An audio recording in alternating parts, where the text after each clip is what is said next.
നല്ല സ്വായനം. ഈ വൈകുന്നേരം നമ്മൾ പ്രസ് മീറ്റ് ആരംഭിക്കാൻ പോവുകയാണ്. നാളെ റിലീസാകുന്ന ചിത്രം കേരളത്തിലുടനീളം തിയേറ്ററിലെത്തുകയാണ്. കേരളത്തിലെ വിവിധ തിയേറ്ററുകളിൽ സ്വപ്നസുന്ദരി എന്ന ടൈറ്റിലുള്ള നമ്മുടെ മലയാള ചിത്രം UK-ലുമൊക്കെ റിലീസുണ്ട്. ഡയറക്ടർ UK-ലാണ്. KJ ഫിലിം പ്രസ് മീറ്റ് പങ്കെടുക്കാൻ വേണ്ടി എത്തിയിരിക്കുകയാണ്.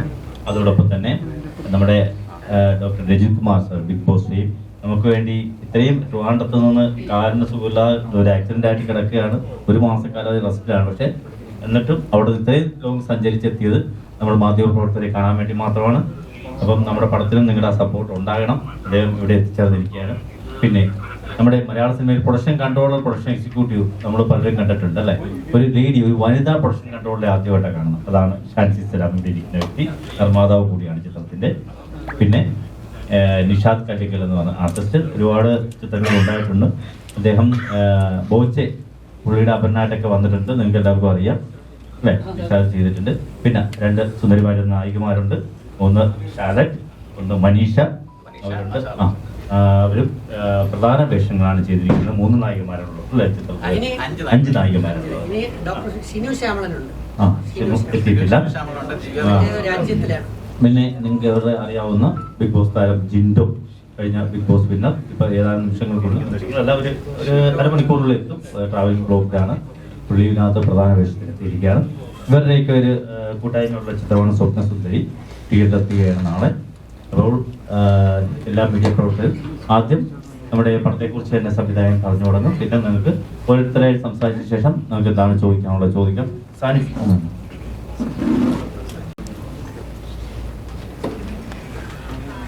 എത്രയും പ്രിയപ്പെട്ട മീഡിയ സുഹൃത്തുക്കളെ, ഒപ്പം തന്നെ നമ്മുടെ പ്രിയപ്പെട്ട രജിത് സാറ്, സാനിഫ്, ഷാൻസി ചേച്ചി, മനീഷ, ഷാർലറ്റ്, നിഷാദ് കല്ലിങ്കൽ, ഒപ്പം തന്നെ നമ്മുടെ പടത്തിന് പിന്നിൽ പ്രവർത്തിച്ച ഒരുപാട് ആളുകൾ നമ്മുടെ ഒപ്പം തന്നെ ഉണ്ട്. അവർ മുന്നിലിരിക്കുന്നില്ലെങ്കിലും പറയുന്നുണ്ട്.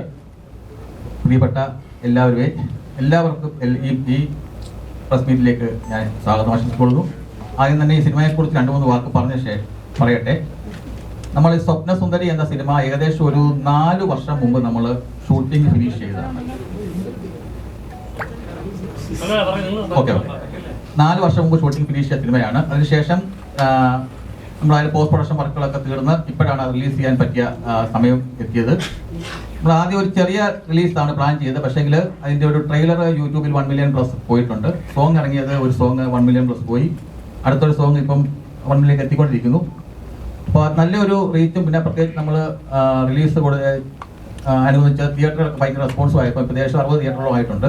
തിയേറ്റർ ആടിച്ചുകൊണ്ടിരിക്കുകയാണ്. ഞങ്ങൾ ഇച്ചിരി ലേറ്റ് ആകാൻ കാരണം ഇപ്പോൾ PXD നമ്മൾ ആഡ് ചെയ്തിട്ടില്ല. PXD തിയേറ്ററുകൾ ഇപ്പം ആഡ് ചെയ്തുകൊണ്ടിരിക്കുകയാണ്. അപ്പം അതിന് ലോഡിങ് കാര്യങ്ങളൊക്കെ ആയിരുന്നു. അപ്പം നാളെ ഏകദേശം 60-ൽ കൂടുതൽ തിയേറ്ററുകളിൽ പടം വരുന്നുണ്ട്. നാളെ തന്നെ കുറച്ച് തിയേറ്റർ ആഡ് ചെയ്യുന്നുണ്ട്. നാളെ വൈകുന്നേരം ആകുമ്പോഴത്തേക്ക് കുറച്ച് തിയേറ്റർ ആഡ് ചെയ്യുന്നുണ്ട്. തിയേറ്റർ നല്ല റെസ്പോൺസാണ് കിട്ടിക്കൊണ്ടിരിക്കുന്നത്. അപ്പോൾ ഈ സിനിമ എന്ന് പറഞ്ഞാൽ ഇതൊരു ഏകദേശം ഒരു ലവ് കം ഒരു ത്രില്ലർ സിനിമയാണ്. ഇതിനകത്ത് പ്രധാന വേഷം ചെയ്യുന്നത് രജിത് കുമാർ സാറുണ്ട്, സാനിഫ് അലി ഉണ്ട്, ജിൻഡോ ഉണ്ട്, മുഹമ്മദ് സാജി സലാം ഉണ്ട്. പിന്നെ ശ്രീറാം മോഹൻ എന്ന് പറഞ്ഞ ഒരു ആർട്ടിസ്റ്റ് ഉണ്ട്. നമ്മുടെ GK പിള്ള സാറിന്റെ കൊച്ചുമകനാണ്. ശ്രീറാം മോഹൻ എന്ന് പറയുന്നത് നമ്മുടെ പഴയ GK പിള്ള എന്ന് പറയുന്ന സാറുണ്ട്. GK പിള്ള കാര്യസ്ഥൻ സിനിമയിലൊക്കെ ഉണ്ടായിരുന്ന GK പിള്ള സാറിന്റെ കൊച്ചുമകനാണ്, ചെറുമകനാണ്. അദ്ദേഹത്തിന്റെ ആദ്യത്തെ പടമാണ്. അങ്ങനെ 5 നായകന്മാരും ഒപ്പം 5 നായികമാരും ഉണ്ട്. മനീഷ മോഹൻ ഇവിടെ ടൈറ്റിൽ ക്യാരക്ടർ ചെയ്യുന്നു. സ്വപ്നസുന്ദരി എന്ന dream girl character Manisha Mohan. സാനിഫിന്റെ പേരായിട്ട് നേഹ എന്ന ക്യാരക്ടർ ചെയ്യുന്നു ഷാർലറ്റ് സജീവ്. ഒപ്പം തന്നെ വാസന്തി എന്ന ക്യാരക്ടർ ചെയ്യുന്ന ദിവ്യ തോമസ്. ഒപ്പം തന്നെ സാജിദിന്റെ നായികയായിട്ട് വരുന്ന ഷാരോൺ. 2 പേരും ഇവിടെ ഇല്ല, പുറത്ത് പഠിക്കുകയാണ്.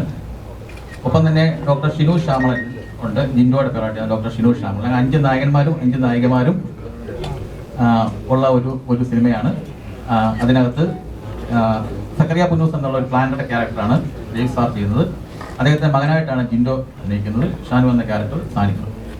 ഇതിൽ ഒപ്പം തന്നെ ശിവജി ഗുരുവായൂർ, സാജൻ പള്ളുരുത്തി, പ്രദീപ് പള്ളുരുത്തി അടക്കമുള്ള കുറച്ച് ആർട്ടിസ്റ്റുകളും. പിന്നെ അതുകൂടാതെ നമ്മൾ ഈ സിനിമയിൽ ഏകദേശം ഇതിന്റെ പ്രത്യേകത പറഞ്ഞാൽ നമ്മൾ ഇതിന്റെ ക്യാരക്ടർ പോസ്റ്റ് ഒരു 3 വർഷം ഇറക്കിയായിരുന്നു.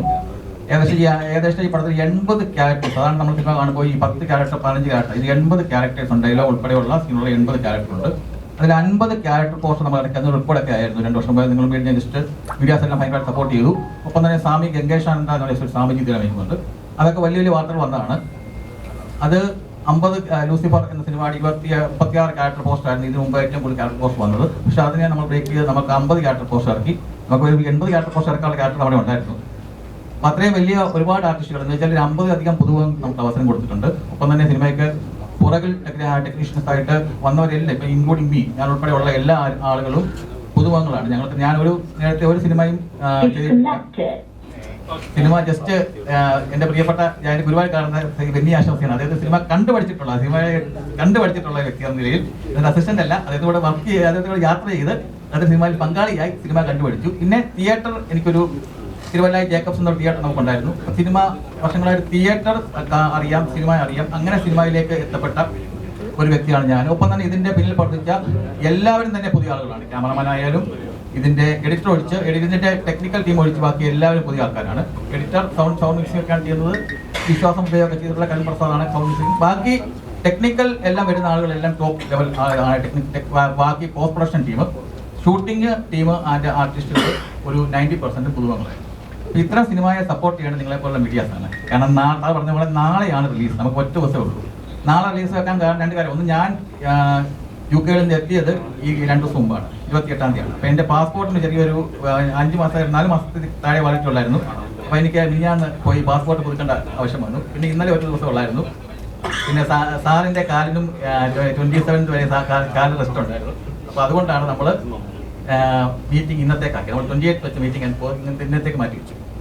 അപ്പോൾ ഈ ഒറ്റ ദിവസം നമുക്ക് മുമ്പിലുള്ളൂ. അപ്പോൾ നിങ്ങളെല്ലാവരും നമ്മുടെ ഒരു ഹംബിൾ റിക്വസ്റ്റ് ആണ്, ഇത് ഇന്ന് തന്നെ അത് എയർ ചെയ്ത് ഇന്ന് തന്നെ ജനങ്ങളിൽ എത്തിക്കണം. കാരണം അറിയാമല്ലോ, ഇപ്പം നിങ്ങൾ പറഞ്ഞ പോലെ തന്നെ ഈ ബിഗ് ബോസ് ആരും എന്തായാലും എന്ത് കണ്ട് ആദ്യം ക്രിയേറ്റ് ചെയ്യുന്നതിൽ മുമ്പിൽ മീഡിയാസാണ്. മീഡിയാസ് ഇല്ലെങ്കിൽ, നിങ്ങളില്ലെങ്കിൽ നമ്മളൊന്നും ഇല്ല.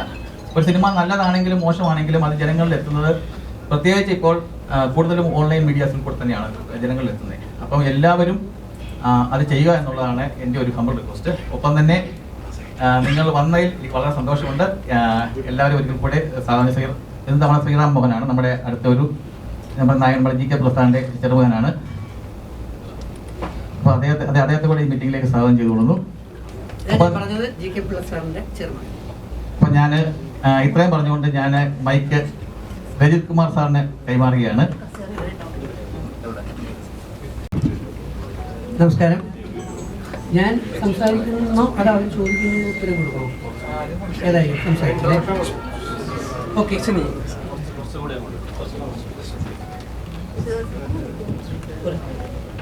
ഇനിയിപ്പം ജിൻഡോ വരുമ്പോൾ ഇതൊന്നും സമയം സ്ഥലം ജിൻഡോ വരുമ്പോൾ പ്രൊഡ്യൂസർ സ്ഥലം വിട്ടുകൊള്ളു. ഈ സീറ്റിൽ ഇരിക്കാൻ പറ്റും ജിൻഡോയ്ക്ക്. ഓക്കെ. അപ്പോൾ സുഹൃത്തുക്കളെ, വളരെ ഫെമിലിയർ ഫേസുകളാണ്. ഈ സിനിമ സ്വപ്നസുന്ദരി എന്ന് പറയുന്ന സിനിമ ബാഹുബലിയുമായി കമ്പയർ ചെയ്ത് കളയരുത്. നമ്മുടെ ചിലരുടെ ചിന്തകൾ അങ്ങനെയാണ്, ബാഹുബലി പോലെ വരുമോ അല്ലെങ്കിൽ അത്രയും വരുമോ? ഇല്ല. ഇതൊരു ചെറിയ പ്രകൃതി രമണീയമായിട്ടുള്ള, നമ്മൾ ഊട്ടി കൊടൈക്കനാൽ എന്ന് പറയുന്ന പോലെ നമ്മുടെ ഇടുക്കി, രാജാക്കാട്, മൂന്നാർ, മാട്ടുപ്പെട്ടി അങ്ങനെയുള്ള മനോഹരമായ പ്രദേശങ്ങളിൽ ചിത്രീകരിച്ച്, കൂടാതെ കുറച്ച് ഭാഗം സിംഗപ്പൂർ, വിദേശ രാജ്യങ്ങളിലും ചെറുതായിട്ട് ചിത്രീകരിച്ച് മനോഹരമായ ഒരു റൊമാൻറ്റിക് ഫാമിലി ത്രില്ലർ ജോണറിൽ വരുന്ന ഒരു സിനിമയാണ്. ചെറിയ പ്രൊഡ്യൂസറാണ്, ചെറിയ സിനിമയാണ്. ഒരുപാട് ചെറിയ സിനിമകൾ ഇപ്പോൾ ഇറങ്ങുന്നു. ഞാൻ ബിഗ് ബോസ് കഴിഞ്ഞ് വന്നപ്പം ചെയ്ത ആദ്യ പടമാണ്. ഇപ്പം ദൈവം അനുഗ്രഹിച്ച് 31ാമത്തെ പടം ചെയ്ത് കഴിഞ്ഞു. ആ 31ാമത്തെ പടത്തിലാണ് ഇങ്ങനെ ഒരു ആക്സിഡൻറ്റ്, ഫാമിലി സർക്കസ് എന്ന് പറയുന്ന സിനിമ തൃശ്ശൂർ നടന്നപ്പം അതിനകത്തൊരു ഷോട്ടിൽ തന്നെ, സീനിൽ തന്നെ ഇറങ്ങി വരുന്നൊരു സീൻ. അത് വളരെ സിൻസിയറായിട്ട് ചെയ്തുകൊണ്ട് കാല് സ്ലിപ്പായി പോയി. അങ്ങനെ കാലിൻ്റെ പാദം 2 പൊട്ടലാണ്. ഡോക്ടർ 2 മാസം ഫുൾ റെസ്റ്റ് പറഞ്ഞാണ്. 45 ദിവസം ആവുന്നു. എന്നാലും തറയെ കാല് വയ്ക്കാൻ 27-28 കൊണ്ട് പറ്റും അന്നുകൊണ്ട്. അതുകൊണ്ടാണ് ലേറ്റായി പോയത്. അപ്പോൾ ഇത്രയും സിനിമകൾ ചെയ്തു വന്നതിൽ ഏകദേശം 15-20 സിനിമകളും ചെറിയ സിനിമകളാണ്. പക്ഷേ എൻ്റെ സ്ക്രിപ്റ്റുകൾ ഗംഭീരമാണ്. പിന്നെ സാറ് പറഞ്ഞ പോലെ പുതുതലമുറയ്ക്ക് ഒരുപാട് അവസരങ്ങൾ കൊടുക്കുന്ന സിനിമകളിലാണ് എന്നെപ്പോലെയുള്ള ആൾക്കാർക്ക് കൂടുതൽ സാധ്യത കിട്ടുന്നത്. കാരണം ഞാൻ എല്ലാ കോംപ്രമൈസിനും തയ്യാറാവുന്ന ആളാണ്. നിങ്ങളോട് ഞാൻ പലപ്പോഴും പറഞ്ഞിട്ടുണ്ട്, ഞാൻ എല്ലാ കോംപ്രമൈസിനും തയ്യാറാണ്. ആ എല്ലാ കോംപ്രമൈസും ഞാൻ സ്വീകരിച്ചതുകൊണ്ട് എന്ന് വെച്ചാൽ എനിക്ക് കാരവൻ ഇല്ലാത്ത സിനിമകളിൽ അഭിനയിക്കണം, സ്റ്റാർ ഹോട്ടൽ ഇല്ലാത്ത സിനിമകൾ അഭിനയിക്കണം, വലിയ പ്രൊഡക്ഷൻ ഇല്ലാത്ത, കോസ്റ്റ് ഇല്ലാത്ത സിനിമകളിൽ അഭിനയിക്കണം. കാരണം സിനിമ പലരുടെയും പാഷനാണ്. അതിലൂടെ കയറി വന്ന് വിജയിച്ചു കഴിഞ്ഞാൽ നമുക്ക് ഉയർന്ന വലിയ ബാനറുകളിലേക്ക് എത്തിച്ചേരാൻ പറ്റും. അപ്പോൾ പുതുതലമുറയിലെ കുട്ടികളെ പലപ്പോഴും എക്സ്പീരിയൻസ്ഡ് ആയിട്ടുള്ള മുൻനിരയിലെ വലിയ സിനിമകളിലേക്ക് പെട്ടെന്ന് എടുക്കുന്നത് വളരെ റെയറാണ്. അപ്പോൾ നമ്മുടെ കഴിവ് തെളിയിക്കണം. ഞാനും അത് മനസ്സിലാക്കിയിട്ട് തന്നെയാണ് ഇരിക്കുന്നത്. അപ്പോൾ നമ്മുടെ കഴിവ് തെളിയിച്ചു കൊടുക്കുന്ന സിനിമകളാണ് ഞാൻ ചെയ്തിരിക്കുന്ന ഈ പല സിനിമകളും. എപ്പോൾ പുറത്ത് ഇറങ്ങും എന്ന് അറിയില്ല. അങ്ങനെ വർഷങ്ങൾ കൊണ്ട് 2-3 വർഷം കൊണ്ട് വളരെയധികം നഷ്ടത്തിൽ, അല്ലെങ്കിൽ എൻ്റെ നഷ്ടബോധമായിരുന്നു ആദ്യം ചെയ്ത സ്വപ്നസുന്ദരി പുറത്ത് വന്നില്ലല്ലോ എന്നുള്ളത്. പക്ഷെ ദൈവം എപ്പോഴാണ് അനുഗ്രഹം ചെയ്യുന്നതെന്ന് പറയാൻ പറ്റില്ല. അത് നിങ്ങളുടെ കാര്യമായാലും എൻ്റെ കാര്യമായാലും. അപ്പോഴാണ് UK പോയ സാറ് മുൻകൈ എടുത്ത് പ്രൊഡ്യൂസറായിട്ടുള്ള ഷാൻസി സലാമുമായിട്ട് മുൻകൈ രണ്ടും ചേർന്ന് ഒരു യുദ്ധകാല അടിസ്ഥാനത്തിൽ വളരെ പെട്ടെന്നാണ് ബാക്കിയുള്ള പോസ്റ്റ് പ്രൊഡക്ഷൻ വർക്കുകളുടെ കുറച്ച് പെൻഡിങ് ഉണ്ടായിരുന്നു. സാമ്പത്തികം തന്നെയായിരുന്നു പ്രോബ്ലം, അല്ലെ വേറെ ഒന്നും ആയിരുന്നില്ല പ്രോബ്ലം. സാമ്പത്തികമാണ് ഇപ്പൊ പ്രോബ്ലം നിങ്ങൾക്കറിയാം. അപ്പോൾ ആ സാമ്പത്തികം കണ്ടെത്തി വളരെ പെട്ടെന്ന് എല്ലാം ഭംഗിയായി ചെയ്ത് ഏറ്റവും ബെസ്റ്റാക്കി തന്നെയാണ് സംഗതി റെഡിയാക്കി. ഇപ്പോൾ ക്യൂബിലും UFOയിലും എല്ലാത്തിലും അപ്ലോഡ് ചെയ്തിട്ട് സാർ വന്നതേ ഉള്ളൂ. അതുകൊണ്ടാണ് ഒരല്പം ലേറ്റായി പോയത്. ഈ സിനിമയിൽ അതിശക്തമായ ഒരു ജില്ലാ പഞ്ചായത്ത് പ്രസിഡന്റ് എന്ന് പറയുന്ന സക്കറിയ പുന്നൂസ് എന്ന് പറയുന്ന ഒരു കഥാപാത്രമായിട്ടാണ് ഞാൻ ചെയ്യുന്നത്. ഡബിൾ റോളാണെന്ന് തോന്നിക്കുന്ന രീതിയിലുള്ള 2 ലുക്ക് എനിക്കിതിനകത്തുണ്ട്. അത് ഷാൻസി സലാം പ്രൊഡ്യൂസ് ചെയ്ത് ഡയറക്റ്റ് ചെയ്ത അടുത്തൊരു പടമുണ്ട്, പാഞ്ചാലി AD 2021. അതിനകത്തും എനിക്ക് ഡബിൾ റോളാണ്. അപ്പോൾ അതൊക്കെ ഇടിവെട്ട് സ്ക്രിപ്റ്റുകളും ക്യാമറയാണ്. പക്ഷേ നമുക്കുള്ള പ്രശ്നം എന്ന് പറയുന്നത് വലിയ പ്രൊഡ്യൂസർമാരെ സാമ്പത്തികം അങ്ങനെയുള്ളത് കിട്ടുന്നില്ല. ചെറിയ പ്രൊഡ്യൂസർമാരുടെ സഹായത്തോടെയാണ് ഇത് അണിയിച്ചൊരുക്കുന്നത്.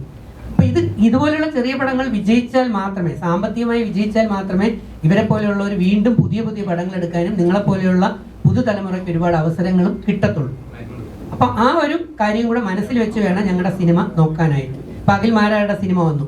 അതുപോലെ തന്നെ ദിൽഷ പ്രസന്നന്റെ സിനിമ അനൂപ് മേനോൻ ചേട്ടനുമായിട്ട് ചെയ്തുകൊണ്ട് കഴിഞ്ഞ വർഷങ്ങളിൽ ഒരു സിനിമ വന്നിരുന്നില്ലേ അല്ലേ? ആ പേരെനിക്ക് ഓർമ്മ വരുന്നില്ല. പക്ഷെ ആ പല സിനിമകളും ബോക്സ് ഓഫീസിൽ അല്ലെങ്കിൽ സാമ്പത്തികമായി വിജയിക്കാതെ പോകുന്ന ഒരു കാഴ്ചയാണ് ഇപ്പൊ ഇറങ്ങിയ. ഞാൻ പറഞ്ഞത് ബിഗ് ബോസിൽ നിന്ന് വന്ന എൻ്റെ അടുത്ത സുഹൃത്തുക്കളെ വെച്ച് പറഞ്ഞു എന്നുള്ളതേ ഉള്ളൂ. അപ്പം അതുകൊണ്ട് ഞങ്ങളും റിസ്ക് എന്ന് പറയുന്നില്ല, ഞങ്ങൾ അഭിനയിച്ചിട്ടുണ്ട്, ഗംഭീരമായിട്ട് അഭിനയിച്ചിട്ടുണ്ട്. ജിൻഡോയൊക്കെ തകർത്തിട്ടുണ്ട് എന്ന് തന്നെ വേണം പറയാൻ. അപ്പോൾ ജിൻഡോ ആറാടിയ സിനിമയാണ്, ഷിനു ശ്യാമളനൊക്കെ തകർത്ത സിനിമയാണ്. പക്ഷെ ചെറിയ ബഡ്ജറ്റിൽ ഒതുങ്ങി എന്നുള്ളത് കൊണ്ട് നിങ്ങൾ നമ്മളെ ഇങ്ങനെ പിന്നിരയിലാക്കി കളയരുത്, ആ ഒരു പ്രശ്നമേ ഉള്ളൂ. അപ്പോൾ ഇതിനകത്ത് സക്കറിയ പുന്നൂസ് വളരെ റിസ്കി ആയിട്ടുള്ളൊരു വേഷമാണ് ചെയ്തിരിക്കുന്നത്. ഡബിൾ ഫേസിൽ വില്ലനാണോ നായകനാണോ എന്നുള്ളത് സിനിമ കാണുമ്പോൾ അത് കൃത്യമായിട്ട് ബോധ്യപ്പെടും. പിന്നെ സാർ പറഞ്ഞ പോലെ എല്ലാ യൂത്തന്മാർക്കും നായികമാരുണ്ടായിരുന്നു, എനിക്ക് മാത്രം ഒരു നായികയെ തന്നില്ല. പക്ഷെ എനിക്ക് കുറേ നായികമാരെ പല വഴിയിലായിട്ട് കിട്ടിയിട്ടുണ്ട് ആ സിനിമയ്ക്കകത്ത്. അത് ആ സിനിമ കാണുമ്പോൾ നിങ്ങൾക്ക് ബോധ്യപ്പെടും. അതാണ് അതിൻ്റെ മറ്റൊരു സൈഡ് വന്നിരിക്കുന്നത്. അപ്പം പിന്നെ ഉള്ള നല്ല അടിപൊളി 3 പാട്ടല്ലേ 5 പാട്ടുകൾ അടിപൊളി. സാധാരണഗതിയിൽ ഒരു സിനിമയിൽ ഒരു പാട്ടെടുക്കുക വളരെ ശ്രമകരമാണ്, എക്സ്പെൻസീവ് ആണ്. അപ്പോൾ ഇതിൽ മനോഹരമായ 5 പാട്ടുകൾ, പലതും മില്യൺസ് അടിച്ചു കഴിഞ്ഞ സംഭവമാണ്. ക്യാരക്ടർ ഗംഭീരമായിട്ട് തന്നെ ചെയ്ത് ഞാൻ ആസ്വദിച്ച് ചെയ്ത ആദ്യ പടമാണ്. അതിപ്പം ദൈവാനുഗ്രഹം കൊണ്ട് നാളെ ഇറങ്ങുന്നു. കൂടെയുള്ള ഫ്യൂച്ചർ നടികളാവേണ്ട ആർട്ടിസ്റ്റുകളല്ല, ആരും മോശമായിട്ട് വന്നിട്ടില്ല. പിന്നെ നമ്മളീ പറഞ്ഞ കണക്ക് പ്രൊഡക്ഷൻ്റെ കോസ്റ്റ് വലുതായിട്ട് എടുക്കാൻ പറ്റാത്തതുകൊണ്ട് നമ്മൾ വലിയ സ്ക്രീനിൽ കാണിക്കാൻ തക്ക രീതിയിലുള്ള വലിയ സീനറികളോ ആർട്ടുകളോ ഒന്നും അതിനകത്തില്ല. പക്ഷെ ചെറിയ രീതിയിൽ നിങ്ങൾക്കെല്ലാം എൻജോയ് ചെയ്യുന്ന രീതിയിലുള്ള പ്രത്യേകിച്ച് യൂത്തിന് എൻജോയ് ചെയ്യാൻ പറ്റുന്ന രീതിയിലുള്ള നല്ലൊരു സിനിമയാണ് സ്വപ്നസുന്ദരി. അതുകൊണ്ട് നിങ്ങൾ എല്ലാവരും കാണണം, മറ്റുള്ളവരുടെ അഭിപ്രായം പറയണം. ഞങ്ങളെപ്പോലെയുള്ള ചെറിയ ആർട്ടിസ്റ്റുകളെയും വളർത്താനും പ്രോത്സാഹിപ്പിക്കാനും ഒരു മനസ്സ് കാണിക്കണം. നേരത്തെ ഇദ്ദേഹം പറഞ്ഞ പോലെ നിങ്ങളില്ലെങ്കിൽ ഞങ്ങളില്ല എന്ന് സാറ് പറഞ്ഞു. ഞാനത് വിശ്വസിക്കുന്നില്ല.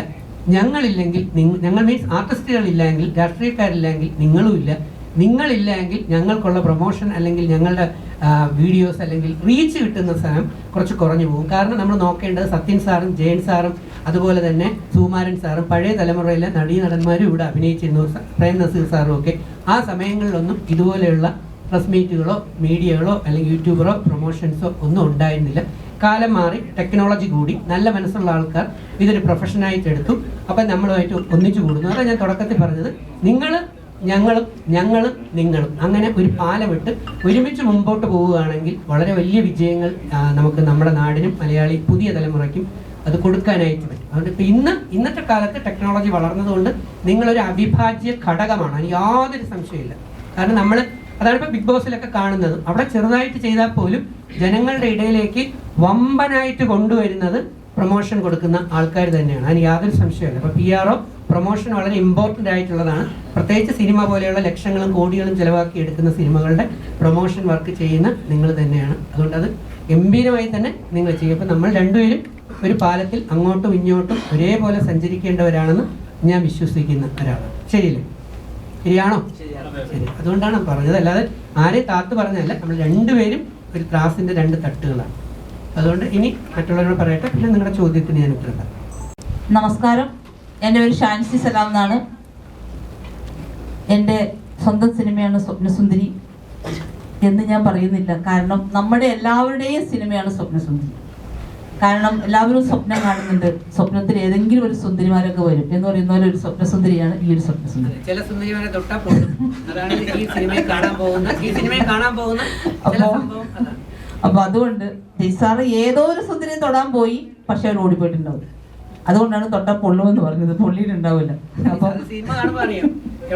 അപ്പൊ ഞങ്ങളുടെ ഒരു കുറെ വർഷം മുമ്പുള്ള, ഞാൻ സിനിമ ഇൻഡസ്ട്രിയിൽ ആദ്യമായിട്ടല്ല, ഇപ്പോ 30 വർഷമായി സിനിമ ഇൻഡസ്ട്രിയിൽ ഞാൻ ആർട്ടിസ്റ്റായിട്ട് വന്നതാണ്.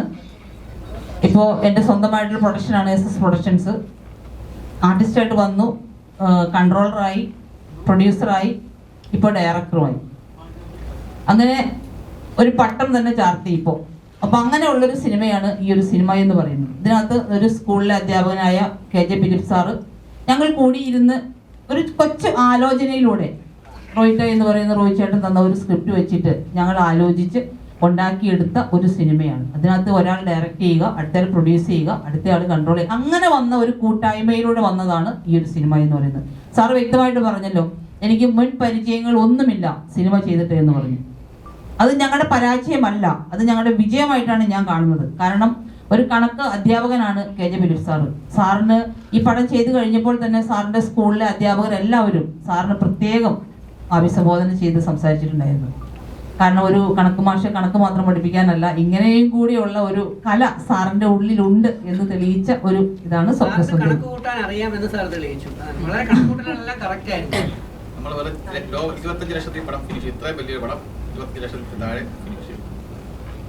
അപ്പൊ അങ്ങനെ ഒരു കൂട്ടായ്മയുടെ ഫലമാണ് ഇന്ന് ഈ 4 വർഷം കഴിഞ്ഞിട്ട്. അപ്പൊ 4 വർഷം കഴിഞ്ഞ് സാധാരണ സിനിമകളൊക്കെ ചെയ്ത് കഴിഞ്ഞാൽ ഒന്നെങ്കിൽ പ്രൊഡ്യൂസർ പണിക്ക് പോകും, അല്ലെങ്കിൽ നടിമാരുടെ പണിക്ക് പോകും, അല്ലെങ്കിൽ നടന്മാർ പോകും, കൺട്രോളർ പോകും, ഇങ്ങനെയൊക്കെ പോകും. അത് നമുക്ക് കാണാം. ഞാൻ ഇത്രയും വർഷത്തെ എക്സ്പീരിയൻസ് കൊണ്ട് നിങ്ങളോട് പറയുന്നതാണ്. ഇത് അതൊന്നുമില്ല. നമ്മൾ പടം ചെയ്തു, നല്ലൊരു എഡിറ്ററായി കൊടുത്തു, അത് എഡിറ്റ് ചെയ്തു, അവിടെ വെച്ചു, നമുക്ക് പൈസ ഉണ്ടായിരുന്നില്ല. പിന്നീട് നമ്മൾ ആലോചിച്ചു ഇത് എപ്പോൾ ഇറക്കാൻ പറ്റും എന്ന് ആലോചിച്ചു. കൊറോണ കത്തി നിൽക്കുന്ന ഒരു സമയത്താണ് നമ്മൾ ഈ പടം ചെയ്തത്. എന്ന് വെച്ചിട്ടുണ്ടെങ്കിൽ നമ്മൾ ശാന്തംപാറ, പൂപ്പാറ, ചതുരംഗപ്പാറ, ഇങ്ങനെയുള്ള കുറേ പാറകളിലൂടെ നമ്മൾ നടന്ന് കാട്ടിലൂടെയുള്ള ആനകളെയൊക്കെ കണ്ട് പേടിച്ച് വിറച്ച്, അപ്പോൾ അങ്ങനെയുള്ള സംഭവങ്ങളൊക്കെ കഴിഞ്ഞാണ് നമ്മൾ ഈ സ്വപ്നസുന്ദരി ചെയ്തത്. കാരണം ഷൂട്ടൊക്കെ ചെയ്യുമ്പോൾ ഒരു സൈഡിൽ നമുക്ക് മിസ്റ്റ് കാരണത്താൽ ആനയെ കാണുന്നുണ്ടായില്ല. ഷാർലറ്റൊക്കെ ഡാൻസ് കളിക്കുന്ന സമയത്ത് ഷാർലറ്റിന്റെ ബാക്കിൽ ആനയായിരുന്നു. സത്യത്തിൽ ആന ഉണ്ടെന്ന് പറഞ്ഞാൽ കുട്ടി പേടിച്ചു ഓടും. അതുകൊണ്ട് ആന ഉണ്ടെന്ന് പറയാതെ അങ്ങനെ നല്ല വിഷ്വൽസ് ആണ് ഞങ്ങൾക്ക് കിട്ടിയിരിക്കുന്നത്. കാരണം നമ്മൾ എത്ര കാശ് കൊടുത്താലും കിട്ടാത്ത ഒരു ലൊക്കേഷനാണ് നമുക്ക് കിട്ടിയിരിക്കുന്നത്. അതൊക്കെ നമ്മുടെ ഒരു പ്ലസ് പോയിന്റ് തന്നെയാണ് ഇതിനകത്ത്. അപ്പൊ അങ്ങനെ അത്ര മനോഹരമായിട്ട് നമ്മൾ ചെയ്തിട്ടുണ്ട് എന്നുള്ളതാണ് ഞങ്ങളുടെ എല്ലാവരുടെയും നല്ല അഭിപ്രായം. കാരണം നിങ്ങൾ കണ്ടു കഴിഞ്ഞപ്പോൾ പറയുമായിരിക്കും ഈ വിഷ്വലൊക്കെ, കാരണം കാശ് കൊടുക്കാതെ കിട്ടിയിരിക്കുന്ന വിഷ്വലാണ്. നമ്മളൊരു മാനേജറെ വെച്ചിട്ടോ ലൊക്കേഷൻ നോക്കിയിട്ടോ ഒന്നുമല്ല. നമ്മളുടെ കഥയുമായിട്ട് നമ്മൾ ഹൈറേഞ്ച് എന്ന് പറയുന്ന ഭാഗത്തേക്ക് ചെന്ന് കഴിഞ്ഞപ്പോൾ അവിടെയുള്ള നല്ലവരായ നാട്ടുകാർ നമ്മളെ ഉൾക്കൊണ്ടു. ഇങ്ങനെ കൊറോണയാണ്, നമുക്ക് ഒരു പരിമിതി ഉണ്ട് എന്ന് പറഞ്ഞപ്പോൾ ആ പോലീസ് സ്റ്റേഷനിലെ ആളുകളാണെങ്കിലും ആ ആളുകളെല്ലാം നമ്മളോട് സഹകരിച്ച്, നാട്ടുകാരൊക്കെ സഹകരിച്ച് നമ്മൾ അവിടെ ഒരു ഇലക്ഷൻ വർക്ക് തന്നെ നടത്തി. അപ്പൊ എല്ലാവരും നല്ലൊരു സഹകരണത്തിലൂടെ ഞങ്ങൾ ഒരു കൂട്ടായ്മയായി നമ്മുടെ എഡിറ്ററുടെ വീട്ടിൽ തന്നെ നമ്മൾ ചോറും കറിയൊക്കെ വെച്ച് ഇങ്ങനെ കൂടിയ ഒരു സിനിമയാണ് ഈ ഒരു സ്വപ്നസുന്ദരി. ആരും ഇങ്ങനെ സിനിമയുടെ പശ്ചാത്തലങ്ങളോ അതിന്റെ ഉൾവശങ്ങളോ ഒന്നും ആരോടും തുറന്നു പറയില്ല. കാരണം ഒരു വീട്ടിൽ നമ്മൾ കൂടുക എന്ന് പറയുന്നത് തന്നെ വലിയൊരിതാണ്. കാരണം അവിടെ നമ്മൾ ഈ തണുപ്പ് കോരിച്ചൊരിയുന്ന തണുപ്പത്തും നമ്മളെല്ലാവരും ഒറ്റക്കെട്ടായിട്ട് നിന്ന് നമ്മുടെ സാഹചര്യങ്ങൾ കൊണ്ട്, കാരണം 2 വണ്ടി കൂടുതൽ റോഡിലൂടെ പോകാൻ പറ്റാത്ത ഒരവസ്ഥയിലാണ് നമ്മൾ ഷൂട്ട് ചെയ്തെന്നുള്ളതാണ് ഇതിന്റെ കാര്യം. കാരണം അത്രയ്ക്ക് പോലീസ് പ്രൊട്ടക്ഷനോട് കൂടി നമ്മുടെ ആർട്ടിസ്റ്റുകളെ മാത്രം റോട്ടിൽ ഇറക്കി നമ്മൾ വർക്ക് ചെയ്ത ഒരു സിനിമയാണ്. അതുകൊണ്ട് ആ ഒരു ആത്മാഭിമാനത്തോടു കൂടിയാണ് ഞാൻ പറയുന്നത്, ഈ ടീം സ്വപ്നസുന്ദരി എന്ന് പറയുന്ന ഈ ഒരു സിനിമയുടെ ക്രൂ മെമ്പേഴ്സ് എല്ലാവരും നല്ല രീതിയിൽ ഞങ്ങളോട് സഹകരിച്ചു, ഒരു കുടുംബം പോലെ. അപ്പോൾ സഹകരിച്ച എല്ലാവർക്കും എൻ്റെ പ്രത്യേകം നന്ദി ഞാൻ ഈ അവസരത്തിൽ പറയുകയാണ്. കൂടാതെ ഞങ്ങളാക്കുന്നത് എല്ലാം മീഡിയയാണ്. കാരണം മീഡിയ ഇല്ല എങ്കിൽ, മീഡിയയോട് തല്ലുപിടിക്കാനല്ല, മീഡിയ ഇല്ല എങ്കിൽ ഞങ്ങളൊന്നും ഇല്ല. കാരണം ഞാനും ഒരു മീഡിയ പ്രവർത്തകയാണ്, എനിക്കൊരു മെമ്പർഷിപ്പ് ഉണ്ട്. അപ്പോൾ അതുകൊണ്ടാണ് ഞാൻ പറഞ്ഞത് മീഡിയ ആണ് മാക്സിമം നമ്മളെ പ്രൊമോട്ട് ചെയ്ത് വലുതാക്കേണ്ടത്. അപ്പോൾ നിങ്ങളുടെ എല്ലാവരുടെയും അകമഴിഞ്ഞ ഒരു പ്രവർത്തനം ഈ സ്വപ്നസുന്ദരി ടീം അംഗങ്ങൾക്ക് അത്യാവശ്യമാണ്.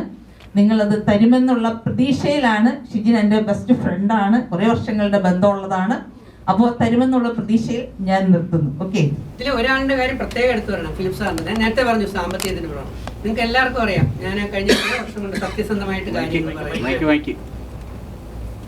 സത്യസന്ധമായ കാര്യങ്ങൾ പറയുന്ന ആളാണ്. കാരണം നിങ്ങളുടെ മുമ്പിൽ നാളെ അഭിമാനത്തോടെ നമുക്ക് തലയുയർത്തി നിൽക്കണം. നിങ്ങളെ പറ്റിച്ചിട്ട് ഞങ്ങൾക്ക് പിന്നെ തലയുയർത്തി നിൽക്കാൻ പറ്റത്തില്ല. സാറ് ഇവിടുത്തെ ഹയർ സെക്കൻഡറി സ്കൂളിലെ സാറാണ്. സാറ് തന്നെ തുറന്നു പറഞ്ഞു, സാറ് ആദ്യമായിട്ട് ഫസ്റ്റ് ഡയറക്റ്റ് ചെയ്യുന്ന ഫിലിമാണ്. സാമ്പത്തിക പ്രോബ്ലം വന്നപ്പോൾ സാറ് ചെയ്തത് ഇവിടുത്തെ ജോലി വിട്ട് സാറ് UK പോയി പണിയെടുത്ത് ബാക്കി പൈസയും കൊണ്ട് വന്നിട്ടാണ് സാറ് ഈ സംഗതി പൂർണ്ണമാക്കി തീർക്കാനായിട്ടും കഴിഞ്ഞതെന്നുള്ളതാണ്. ഇത് പറഞ്ഞതുകൊണ്ട് ഞാൻ ചേർത്ത് പറയുന്നു എന്നുള്ളതേ ഉള്ളൂ. ഇവിടെ ഉള്ളവർക്ക് നേരത്തെ പൈസ ഉണ്ടായിരുന്നെങ്കിൽ ഈ സിനിമ നേരത്തെ ഇറങ്ങുമായിരുന്നു. സാറ് ഇപ്പോൾ UK നിന്ന് വന്ന് മുൻകൈ എടുത്ത് സാറിനോടൊപ്പം ബെന്നി ആശംസ എന്ന് പറയുന്ന പഴയ സീനിയർ ഡയറക്ടറും FFKയുടെ മെമ്പറും ഒക്കെ ആയിട്ടുള്ള സാറുണ്ട്. അവർ ചേർന്നിട്ട് ഈ അപ്പം കൂടെ ഷാൻസിയുടേതായിട്ടുള്ള ഹെൽപ്പുമായിക്കൊണ്ട് ഇത് ഇങ്ങനെ എന്നുവെച്ചാൽ അവിടെ പോയി പണിയെടുത്ത് പൈസ കൊണ്ടുവന്ന് മലയാളികൾക്ക് നമ്മുടെ ഇടയിലേക്ക് സിനിമ ഇറക്കിയാണ്. അത്രത്തോളം പാഷനാണ് തൻ്റെ സിനിമ ആദ്യത്തെ കുഞ്ഞ് അല്ലെങ്കിൽ ആദ്യത്തെ സൃഷ്ടിയായ സിനിമ ഈ ഇറക്കാൻ, സ്വപ്നസുന്ദരി ഇറക്കാൻ വേണ്ടി ഡയറക്ടർ സാർ മനസ്സ് കാണിച്ചത്.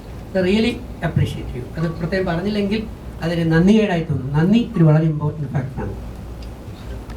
ഹായ്, എൻ്റെ പേര് ഷാർലറ്റ് സജീവ്. അപ്പം സ്വപ്നസുന്ദരിയെ പറ്റി പറയുകയാണെങ്കിൽ ഫാമിലി മൂവിയാണ്, സാർ പറഞ്ഞതുപോലെ തന്നെ. പിന്നെ ഇതെൻ്റെ സെക്കൻഡ് മൂവിയാണ്. ഫസ്റ്റ് മൂവി ഇരട്ടച്ചങ്കൻ എന്ന് പറഞ്ഞൊരു മൂവിയാണ്, ഇത് സെക്കൻഡ് മൂവിയാണ്. ഇതിൽ ഞാൻ നേഹ എന്ന ക്യാരക്ടർ റോളാണ് ചെയ്തിരിക്കുന്നത്. നേഹ എന്ന് പറയുമ്പം ഷാനു എന്ന് പറഞ്ഞാൽ ചേട്ടൻ അഭിനയിച്ച് പേരായിട്ടാണ് ഞാൻ അഭിനയിച്ചിരിക്കുന്നത്. അപ്പം ഇതിൽ കാണിക്കുന്ന നേഹ എന്ന് പറഞ്ഞ ഒരു ക്യാരക്ടറിൻ്റെ ഒരു പ്യുവർ ആയിട്ടുള്ള ഒരു പ്രണയമാണ്. അപ്പം നിങ്ങൾക്ക് ഈ സിനിമ കാണുമ്പോൾ മനസ്സിലാവും ബാക്കി ഈ പ്യുവർ ആയിട്ടുള്ള പ്രണയം വിജയിക്കുമോ ഇല്ലയോ എന്ന് ഈ മൂവി കാണുമ്പോൾ നിങ്ങൾക്ക് മനസ്സിലാവും. പിന്നെ എല്ലാവരും സപ്പോർട്ട് ചെയ്യുക, എല്ലാവരും മൂവി തിയേറ്ററിൽ തന്നെ പോയി കാണുക, ഞങ്ങളെ സപ്പോർട്ട് ചെയ്യുക.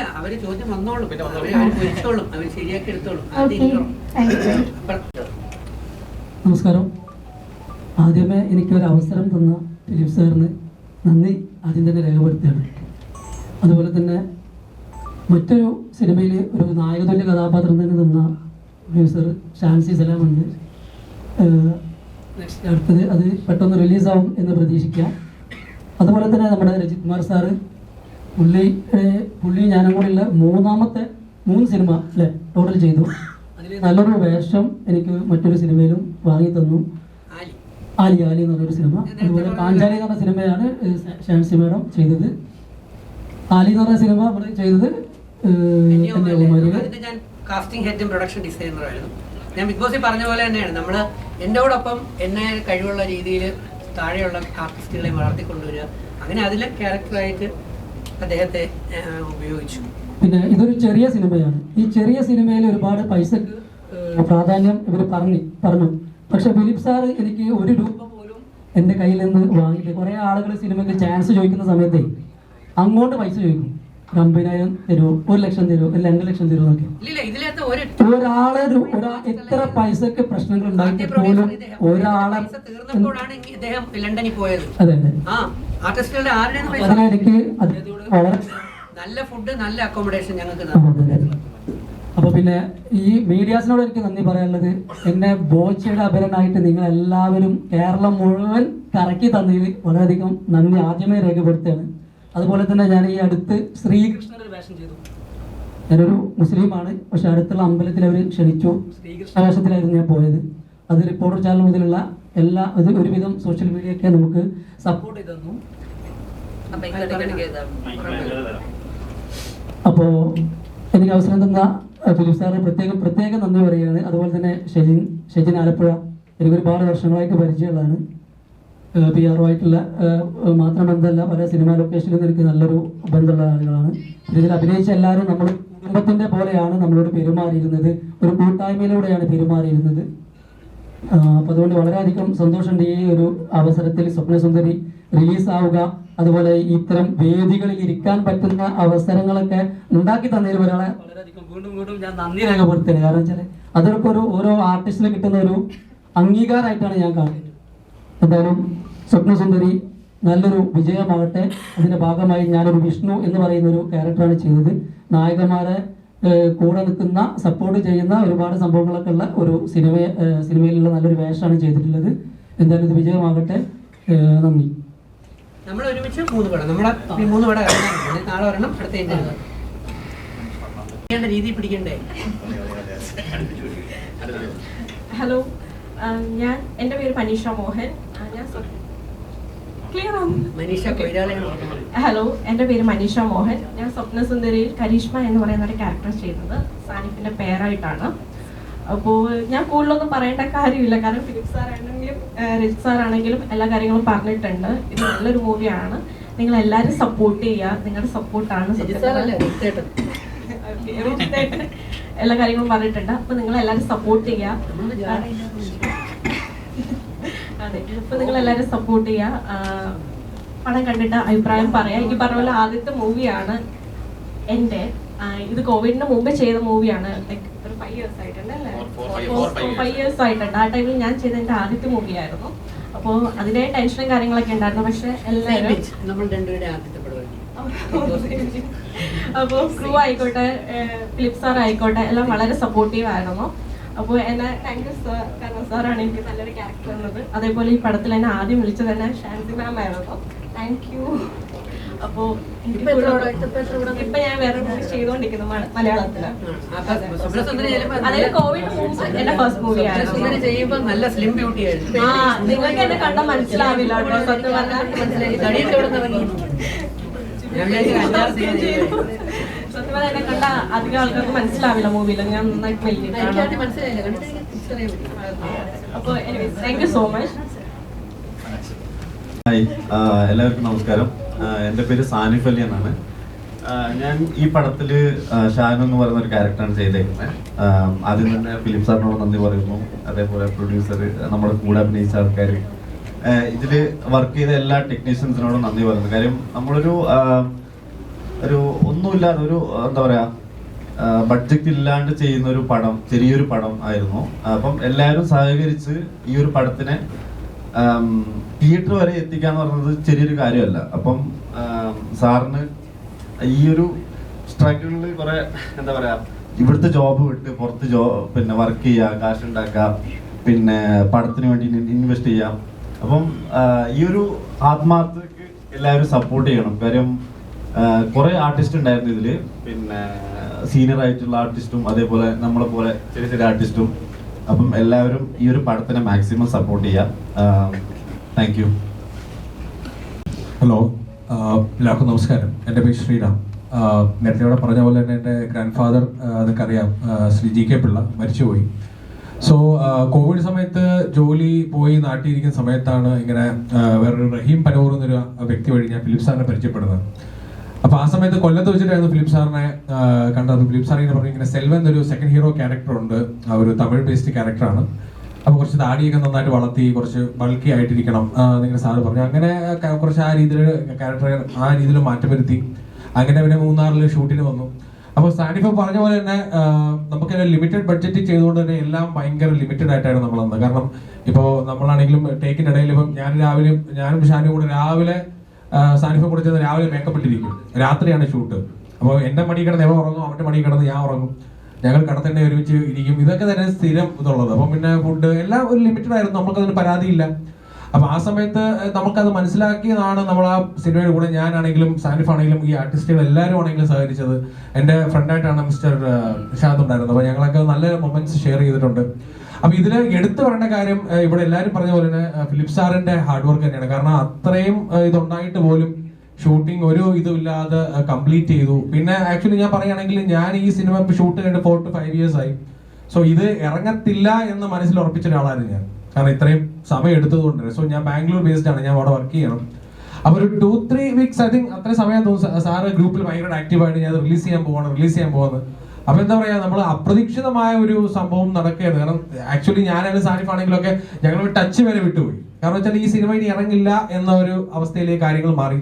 പക്ഷെ പെട്ടെന്നൊരു ഇത് വന്ന് സാർ ആക്റ്റീവായിട്ട്, സാറ് നേരത്തെ രജി സാറൊക്കെ പറഞ്ഞ പോലെ വിദേശത്ത് പോയി പൈസ ഉണ്ടാക്കി തിരിച്ചു വന്നു. കാരണം സാർ അന്നേ പറയുമായിരുന്നു എന്നെങ്കിലും ഒരിക്കൽ ഞാൻ ഈ പടം റിലീസ് ചെയ്യും എപ്പോഴെങ്കിലും എന്ന് സാറ് പറഞ്ഞു. പക്ഷെ ആ സാറിന്റെ ആ ഒരു ഡെഡിക്കേഷൻ, ഡിറ്റർമിനേഷൻ ഞാൻ എടുത്തു പറയാൻ ആഗ്രഹിക്കുകയാണ്. കാരണം ഈ സിനിമയിൽ ഏറ്റവും കൂടുതൽ കൈയ്യടി അറിയിക്കുന്ന ഫിലിപ്പ് സാറാണ്. കാരണം ഈ സിനിമ ഇറങ്ങുമായിരുന്നോ എന്ന് ചോദിച്ചു കഴിഞ്ഞാൽ എനിക്കിപ്പോൾ ഉറപ്പ് പറയാൻ പറ്റില്ലായിരുന്നു. പക്ഷെ ഇന്ന് ഞാനത് പറയുന്നുണ്ടെങ്കിൽ അത് ഫിലിപ്പ് സാർ ഒരാളുടെ ഹാർഡ് വർക്ക് കൊണ്ട് മാത്രമാണ്. അതുപോലെ ഷാൻസി മാഡം ആണെങ്കിലും ഒരുപാട് ആ സിനിമയ്ക്ക് വേണ്ടി സപ്പോർട്ട് ചെയ്തു, ഒരുപാട് നമുക്ക് കൂടെ നടന്നു. ഞങ്ങൾ എല്ലാവരുടെയും ഒരു അമ്മയെ പോലെയായിരുന്നു. അതായത് ഞങ്ങൾ കുറെ ആൺകുട്ടികൾ പെൺകുട്ടികളൊക്കെ ഉള്ള എല്ലാവരെയും ഒരു ഗൈഡിനെ പോലെ കൊണ്ടുനടന്നത് ഷാൻസി മാഡം ആയിരുന്നു. അപ്പൊ ഇത്തരത്തിൽ എല്ലാ രീതിയിലും ഒരുപാട് പേരുടെ ഹാർഡ് വർക്കും കഷ്ടപ്പാടും ഒക്കെ. അതുപോലെ ജിൻഡോയുടെ ഫൈറ്റൊക്കെയാണ്, ജിൻഡോ വന്നിട്ടില്ല. അങ്ങനെ ജിൻഡോ ഇടിയൊക്കെ കിട്ടി. അപ്പൊ anyway what ever it is, അപ്പം അത്തരത്തിലുള്ള ഒരുപാട് പേരുടെ കഷ്ടപ്പാടാണ് ഈ സിനിമ. ഈ സിനിമയുടെ റിസൾട്ട് എന്ത് തന്നെയാണെങ്കിലും എല്ലാവരുടെയും ഹാർഡ് വർക്ക് ഉണ്ട്. സോ എല്ലാവരുടെയും സഹകരണവും സപ്പോർട്ടും ഞാൻ ചോദിക്കുകയാണ്. സോ ഈ അവസരം എനിക്ക് തന്ന ഫിലിപ്പ് സാറിനും ഷാൻസി മാഡത്തിനും ദൈവത്തിനും ഞാൻ നന്ദി പറയുന്നു. നിങ്ങൾക്ക് എല്ലാവർക്കും ഞാൻ നന്ദി പറയുന്നു. Thank you. സംവിധായകനാണ്. സിനിമ എന്ന സ്വപ്നം കാണുന്ന ഒരുപാട് പേരുണ്ടാവും. അതിൽ ഇറങ്ങത്തിരിക്കുന്നവരും കുറെ പേരുണ്ട്, പകുതി വഴി കിട്ടേച്ച് പോകുന്നവരുണ്ട്, അറ്റം കാണാതെ പോകുന്നവരുണ്ട്, ഏതെങ്കിലും ഒരു കാര്യത്തിൽ എത്തിച്ചിട്ട് രക്ഷപ്പെടാതെ പോയവരുണ്ട്, രക്ഷപ്പെടുന്നവരുമുണ്ട്. ഇത് ഈ പ്രോജക്റ്റ് പകുതിക്ക് നിന്നിട്ട് പിന്നെയും പോയി ഞാൻ ചെയ്യും എന്നൊരു ഡിറ്റർമിനേഷൻ അത് എല്ലാവർക്കും വരാറില്ല. എന്തുകൊണ്ടാണ് ഇങ്ങനൊരു സിനിമ ചെയ്യണം, അല്ലെങ്കിൽ ചെയ്ത് കംപ്ലീറ്റ് ആക്കി ഇറക്കണം എന്നൊരു ഡിറ്റർമിനേഷൻ ഉണ്ടാവാൻ കാരണം? എൻ്റെ ചെറുപ്പം മുതൽ എനിക്ക് ആഗ്രഹമായിരുന്നു എൻ്റെ ഫിലിം ഇൻസ്റ്റിറ്റ്യൂട്ടിൽ പഠിക്കണം. പക്ഷെ അന്ന് നമുക്ക് അതിനുള്ള സാഹചര്യം കിട്ടില്ല. അപ്പം ഞാനൊരു മാത്സിലാണ് ഡിഗ്രി ചെയ്ത്, പിന്നെ അതിൽ തന്നെ ഞാൻ PhD ചെയ്യുകയും B.Ed ചെയ്യുകയും, പിന്നെ ആ സമയത്ത് തന്നെ ദൈവത്തിൻ്റെ കൃപ കൊണ്ട് ഞാനൊരു BSc എക്സാം എഴുതി ഒരു ഗവൺമെൻറ് സ്കൂളിൽ തന്നെ അധ്യാപനമായിട്ട് കയറി. ചെറിയ പ്രായത്തിൽ തന്നെ ഒരു 30 വയസ്സ് താഴെ തന്നെ ഗവൺമെൻറ് സ്കൂൾ അധ്യാപനമായിട്ട് കയറി. അപ്പോഴും എൻ്റെ മനസ്സിലെ ആ ഒരു ആഗ്രഹം ഞാൻ വിട്ടിട്ടില്ലായിരുന്നു. അപ്പോൾ അതിനുവേണ്ടി ഞാൻ ആദ്യം ചെയ്തത് ഒരു തിരുവല്ലയിൽ ഒരു പഴയ കടന്നൊരു തിയേറ്റർ, ജേക്കബ് എന്ന് പറഞ്ഞൊരു തിയേറ്റർ എടുത്ത് റിനോവേറ്റ് ചെയ്ത്, ഞാൻ സുഹൃത്തുക്കൾ റിനോവേറ്റ് ചെയ്ത് അതൊരു ഇപ്പോൾ അത് 4K തിയേറ്ററാണ്, അങ്ങനെ ഒരു തിയേറ്ററാക്കി മാറ്റി. അങ്ങനെ ഞങ്ങൾ ആ തിയേറ്റർ തുടങ്ങിക്കൊണ്ടാണ് തിരുവല്ലയിൽ ആശീർവാദ് ഉൾപ്പെടെയുള്ള ആൾക്കാർ വന്ന് ഒരു തിയേറ്റർ, ചിലങ്ക തിയേറ്റർ റിലീസായി. അങ്ങനെ ഒരു സിനിമയ്ക്ക് വന്നപ്പോൾ പിന്നെ അടുത്തൊരു ആഗ്രഹമായിരുന്നു ഒരു സിനിമ ഡയറക്ഷൻ എന്നുള്ളത്. അങ്ങനെ ഞാനും ഷാൻസി ചേച്ചിയും അടക്കമുള്ള ഒരു ഞങ്ങളുടെ സംഘടനയുണ്ട്, മലയാളക്കാർക്കുള്ള പ്രേക്ഷക സമിതി എന്ന് പറഞ്ഞ്. അപ്പോൾ ഞങ്ങൾ ഇതിനകത്ത് എല്ലാ മാസങ്ങളിലും മീറ്റിംഗ് കൂടും. കോവിഡ് സമയത്ത് ഞങ്ങളൊരു മീറ്റിംഗ് കൂടി. അപ്പോൾ അന്ന് ഞങ്ങൾ പ്ലാൻ ചെയ്തതാണ് ഒരു സിനിമ ചെയ്യാമെന്നുള്ളത്. അപ്പോൾ ഞങ്ങളുടെ ഒരു പൈസ ഒന്നുമില്ല, ആകെപ്പാടെ ഒരു ചെറിയൊരു 2 ലക്ഷം രൂപ 1 ലക്ഷം രൂപ അത്ര ഒരു പൈസ ഉള്ളൂ. അത് വെച്ച് ഞങ്ങൾ തുടങ്ങിയ ഒരു സിനിമ 35 ദിവസം ഷൂട്ട് ചെയ്തു, വിദേശത്ത് ഷൂട്ട് ചെയ്തു. ഞങ്ങൾ ബ്രേക്ക് ആവാതെ ഞങ്ങൾ തന്നെ പൈസ കണ്ടെത്തി ആ സിനിമ ഞങ്ങൾ ഫിനിഷ് ചെയ്തു. പിന്നീട് അങ്ങോട്ട് ചെയ്യുമ്പോൾ ബാക്കി പിന്നെ ഒരു 10-15-20 ലക്ഷം രൂപ നമുക്ക് വേണം അതിൻ്റെ പോസ്റ്റ് പ്രൊഡക്ഷൻ. എൻ്റെ ആരുടെയും പൈസ ഇല്ലായിരുന്നു. അങ്ങനെ ആ സിനിമ നിന്നുപോയി. അതിനുശേഷം ഞാനും വിദേശത്ത് പോയി, ഞങ്ങൾ വൈഫും വിദേശത്ത് സെറ്റിലായപ്പോൾ നമ്മുടെ മനസ്സിൽ ഈ സിനിമ ഇറക്കണം എന്നുള്ള ആഗ്രഹമാണ്. അപ്പോൾ നമുക്ക് അവിടുന്ന് കുറച്ച് ഫണ്ടർമാരെ കിട്ടി. പിന്നെ സിനിമ കുറച്ച് ബിസിനസിന്റെ കാര്യങ്ങളിലേക്ക് നമ്മൾ എത്തി. നമ്മൾ അറിയാവുന്ന സിനിമ എന്ന് പറഞ്ഞാൽ ആ സിനിമ അത് തിയേറ്ററിൽ എത്തുക മാത്രമല്ല, അത് നമുക്ക് മുടക്കിയ പൈസയും തിരിച്ചു കിട്ടണം. അപ്പോൾ അങ്ങനെ നമ്മൾ കുറേ ആളുകളുമായിട്ട് സഹകരിച്ച് ഈ സിനിമയ്ക്കൊരു മാർക്കറ്റ് ഉണ്ടായിരുന്നു. ഇതിന്റെ പാട്ടുകൾ തന്നെ നമ്മൾ 2004 വർഷം മുമ്പ് ഇറക്കിയാണ്. ഒരു പാട്ട് അന്ന് തന്നെ 1 മില്യൺ ആയി. ഈ സാനിഫും ഈ മനീഷയും ഷാർലറ്റും വിളിച്ച അരികത്തായി അഴക എന്ന പാട്ടുകൾ പള്ളി കേട്ടത് വലിയ ഹിറ്റ് പാട്ട്. അരികത്തായി അഴക ജസ്റ്റ് ലിറിക്കൽ വീഡിയോ മാത്രമല്ല, നമ്മളത് കളറിങ് ചെയ്യാതെ ജസ്റ്റ് വിഷ്വൽസ് വെച്ച് ലിറിക്കൽ വീഡിയോ ചെയ്തു. അന്നത് 1 മില്യൺ പ്ലസ് പോയി. അപ്പോൾ അതുകൊണ്ട് ഈ സിനിമയ്ക്ക് ഒരു മാർക്കറ്റ് ഉണ്ട് എന്ന് മനസ്സിലാക്കി. രജി സാർ എപ്പോഴും പറയുവാൻ നമുക്ക് ഈ സിനിമ ഇറക്കണം. അങ്ങനെ നമ്മൾ ഈ സിനിമയ്ക്ക് വേണ്ടി നമ്മുടെ പല സുഹൃത്തുക്കളും, എൻ്റെ പല സുഹൃത്തുക്കളും ഞങ്ങളും എല്ലാം കൂടി ചേർന്നാണ് ഇപ്പോൾ ഈ സിനിമ ഷാൻസി ചേച്ചി ഒക്കെ ഞങ്ങളെല്ലാം കൂടി ചേർന്ന് ഇപ്പോൾ ഈ സിനിമ അവസാന നിമിഷം നമ്മൾ എത്തി. ആദ്യം നമ്മൾ വിചാരിച്ചൊരു 10 തിയേറ്റർ റിലീസ് ചെയ്യാൻ പറ്റുന്നത്. പക്ഷേ അത് സിനിമ അതിൻ്റെ ഒരു ടെക്നീഷ്യൻ പുറകെ നിന്നത് കരുൺ പ്രസാദിനെ പോലെയുള്ള വലിയ ടെക്നീഷ്യൻസ് ആണ്. നമ്മൾ വിശ്വാസം, വിവേകം പോലുള്ള വലിയ സിനിമകളിൽ ചെയ്തിട്ടുള്ള സൗണ്ട് എഞ്ചിനീയർ, അങ്ങനെയുള്ള ടെക്നീഷ്യൻസ് ഒക്കെ നമുക്ക് കിട്ടി. നമ്മുടെ സുഹൃത്തുക്കളുടെ പുറത്ത് നിസ്സാര പൈസയൊക്കെ അവരൊന്ന് ചെയ്തു. അപ്പോൾ അങ്ങനെ ചെയ്തു വന്നപ്പോഴത്തേക്കും നമ്മൾ ആ സിനിമ വലിയ റിലീസിലേക്ക് പ്ലാൻ ചെയ്യുകയും അതിൻ്റെ ട്രെയിലർ ഒരു ടെസ്റ്റ് ഡോസ് പോലെ ഇത് എങ്ങനെ ആൾക്കാർ സ്വീകരിക്കുമില്ലെന്ന് അറിയണമെന്ന് വെച്ചുകൊണ്ട് നമ്മളൊരു പാട്ട് നേരത്തെ ഇറക്കിയ വെറും 30,000 വ്യൂസ് മാത്രം നല്ല പാട്ട്, അജി മർഷാദ് പാടിയ ചന്ദനമഴ വഴി എന്നുള്ള പാട്ട് നമ്മൾ യൂട്യൂബിൽ വീണ്ടും അതിൻ്റെ വീഡിയോസും കിട്ടും. അതൊരു 3 ലക്ഷം പേര് കണ്ടു. നല്ല റെസ്പോൺസ് ആയിരുന്നു. അപ്പോൾ അടുത്തായിട്ട് നമ്മളൊരു ടെസ്റ്റ് ക്ലോസ് ആണ്. ഇത് ജനങ്ങൾ കാണുമോ ഇല്ലയോ അറിയാൻ വേണ്ടി നമ്മൾ ഇതിൻ്റെ ഒരു ട്രെയിലർ ഇറക്കി. ട്രെയിലർ നമുക്കൊരു അന്ന് ഡേ 1 തന്നെ അത് ട്രെൻഡിങ് ആയിരുന്നു. ഡേ 1 തന്നെ അത് 8 ലക്ഷം പേര് കണ്ടു. അന്ന് ഇങ്ങനത്തെ പറയുന്ന മെയിൻ സിനിമയ്ക്ക് പോലും ആദ്യത്തെ ദിവസം 8 ലക്ഷം പേര് കാണുന്നില്ല. അതിപ്പോൾ 13-14 ലക്ഷം പേരോളം ആയിട്ടുണ്ട് ട്രെയിലർ. അടുത്ത് ഒരുപാട് തെരുവിളിയുണ്ട്, ഒരുപാട് പോസിറ്റീവ് കമൻറ്റുണ്ട്, നെഗറ്റീവ് കമൻറ്റും ഉണ്ട്. പക്ഷെ നമുക്ക് അപ്പം നമുക്ക് മനസ്സിലായി ഈ സിനിമ കാണാൻ വേണ്ടി ഒരു വലിയൊരു ജന വിഭാഗം നമ്മുടെ മുമ്പിലുണ്ട്. പിന്നെ വളരെ ഫാസ്റ്റായിട്ട് എല്ലാ കാര്യങ്ങളും പെട്ടെന്ന് ചെയ്തു, ഡേറ്റ് അനൗൺസ് ചെയ്തു, സെൻസറിങ് കൊടുത്തു. സെൻസറിങ് നമുക്ക് പ്രത്യേകം നമ്മളെ സിനിമയൊക്കെ ഒരു ഇതില്ലാത്ത പ്രത്യേകം ജസ്റ്റ് ഒരു മദ്യപാന സിനിമ മാത്രം ഉള്ളതുകൊണ്ട് നമുക്ക് 13+ കിട്ടി. അത് കട്ടിയാണെങ്കിൽ കിട്ടിയാനെ 13+ കിട്ടി. നമുക്ക് സിനിമ അല്ലാതെ പറ്റിയ ഫാമിലി കാണാൻ പറ്റിയ സിനിമയാണ്. അപ്പം 13+ ഇത് കിട്ടി. അതെല്ലാം ബെന്നിയാശംസയാണ് ചെയ്തു തന്നെ. അപ്പം അങ്ങനെ കാര്യങ്ങളെല്ലാം വളരെ പെട്ടെന്ന് ഫാസ്റ്റായിട്ട് നടത്തി. ഇപ്പം നമ്മൾ തിയേറ്ററിൽ എത്തിയാണ്. നമ്മൾ ആദ്യം 30 തിയേറ്ററാണ്, ഈ 10 കഴിഞ്ഞ് 30 ആയി. അവസാനം ഇന്നലെ ഞാൻ 44 തിയേറ്ററിൽ ഇട്ടു. ഇന്നും തിയേറ്റർ ആടി, ഇപ്പോൾ സെക്കൻഡ് തിയേറ്റർ ആടിക്കൊണ്ടിരിക്കുകയാണ്. ഇപ്പോൾ 50-55 തിയേറ്റർ ആയിട്ടുണ്ട്. നാളെ മിക്കാത്ത റിലീസ് 50-60 തിയേറ്റർ ആയിരിക്കും. നാളെ വൈകിട്ടാകുമ്പോൾ നമുക്ക് 100 തിയേറ്റർ ആയിരിക്കും. അങ്ങനെ നമുക്കൊരു കോൺഫിഡൻസ് ഉണ്ട് ഇതിൻ്റെ. അപ്പോൾ ഈ സിനിമ നിങ്ങളുടെ സഹകരണമാണ്. നിങ്ങൾ ഈ സിനിമ ഇതിനെപ്പറ്റിയുള്ള വാർത്തകൾ കൊടുക്കുക. ഈ സിനിമ ഒരു വൻ വിജയമാക്കാൻ വേണ്ടി എല്ലാവരും ശ്രമിക്കുക.